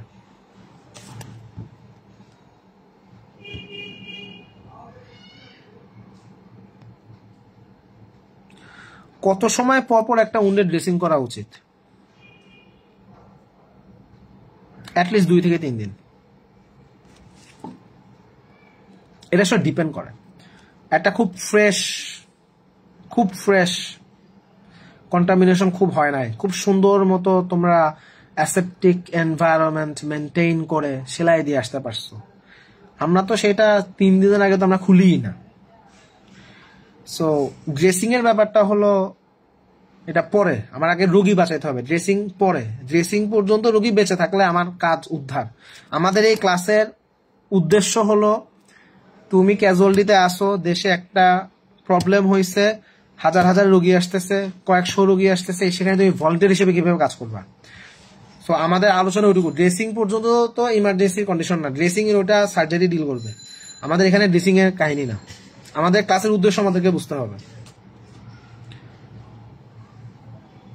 যদি কন্টামিনেটেড উন্ড হয়, সেখানে তো আমি 1 দিন বা 2 দিন পর পর ড্রেসিং করতে চাইবো।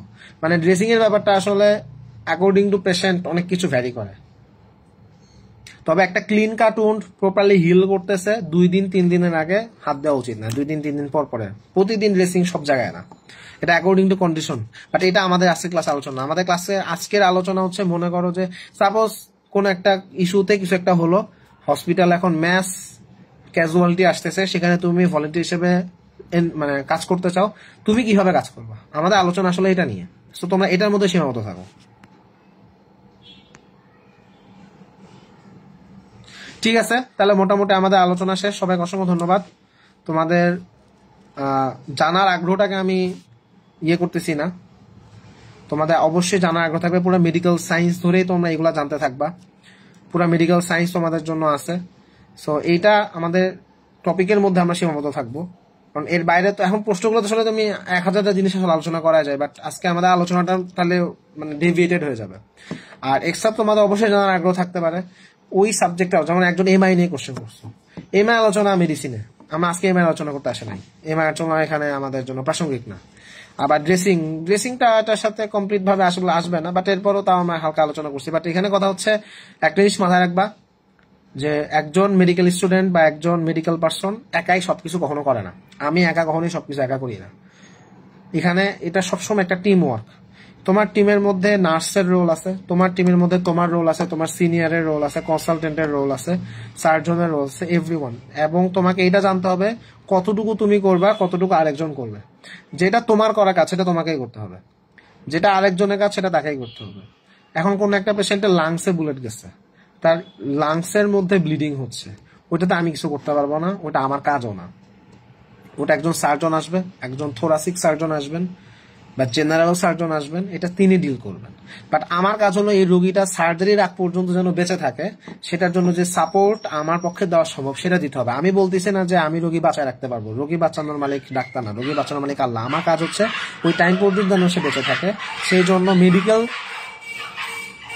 জন্য মেডিকেল যে সাপোর্ট প্রোভাইড করতে পারে সেই সাপোর্টটা আমরা প্রোভাইড করবো। তাহলে ব্লিডিং হচ্ছে, তাহলে ব্লাড দাও, শকে আছে ফ্লুইড ম্যানেজ করো, হ্যাঁ এইগুলা, ব্যথায় আছে ব্যথার ওষুধ দাও, পেশেন্টের অ্যান্টিবায়োটিক দাও যেন ইনফেকশন স্প্রেড না করে, টিটেনাস প্রোফাইল্যাক্সিস দাও। তাহলে আমার কাজ হলো এইটুকু। হ্যাঁ, বা প্রপার ক্লিনিক্যাল অ্যাসেসমেন্ট করা। ইমার্জেন্সিতে আমাদের এটা টিম ওয়ার্ক, এক একজন এক একটা রোল আছে, এবং তোমাদের রোলটুকু তোমাদেরকে এইটুকু তোমাদেরকে ফলো করতে হবে। ঠিক আছে, সবাইকে ধন্যবাদ। ব্লান্ট ইনজুরি নিয়ে আমি প্রায় 40 মিনিট কথা বলছি। ভিডিওটা শুরু থেকে আবার দেখো, ভিডিও থাকবে। এটা এখন আর আবার নতুন করে বলা সম্ভব না। ঠিক আছে, সবাইকে ধন্যবাদ।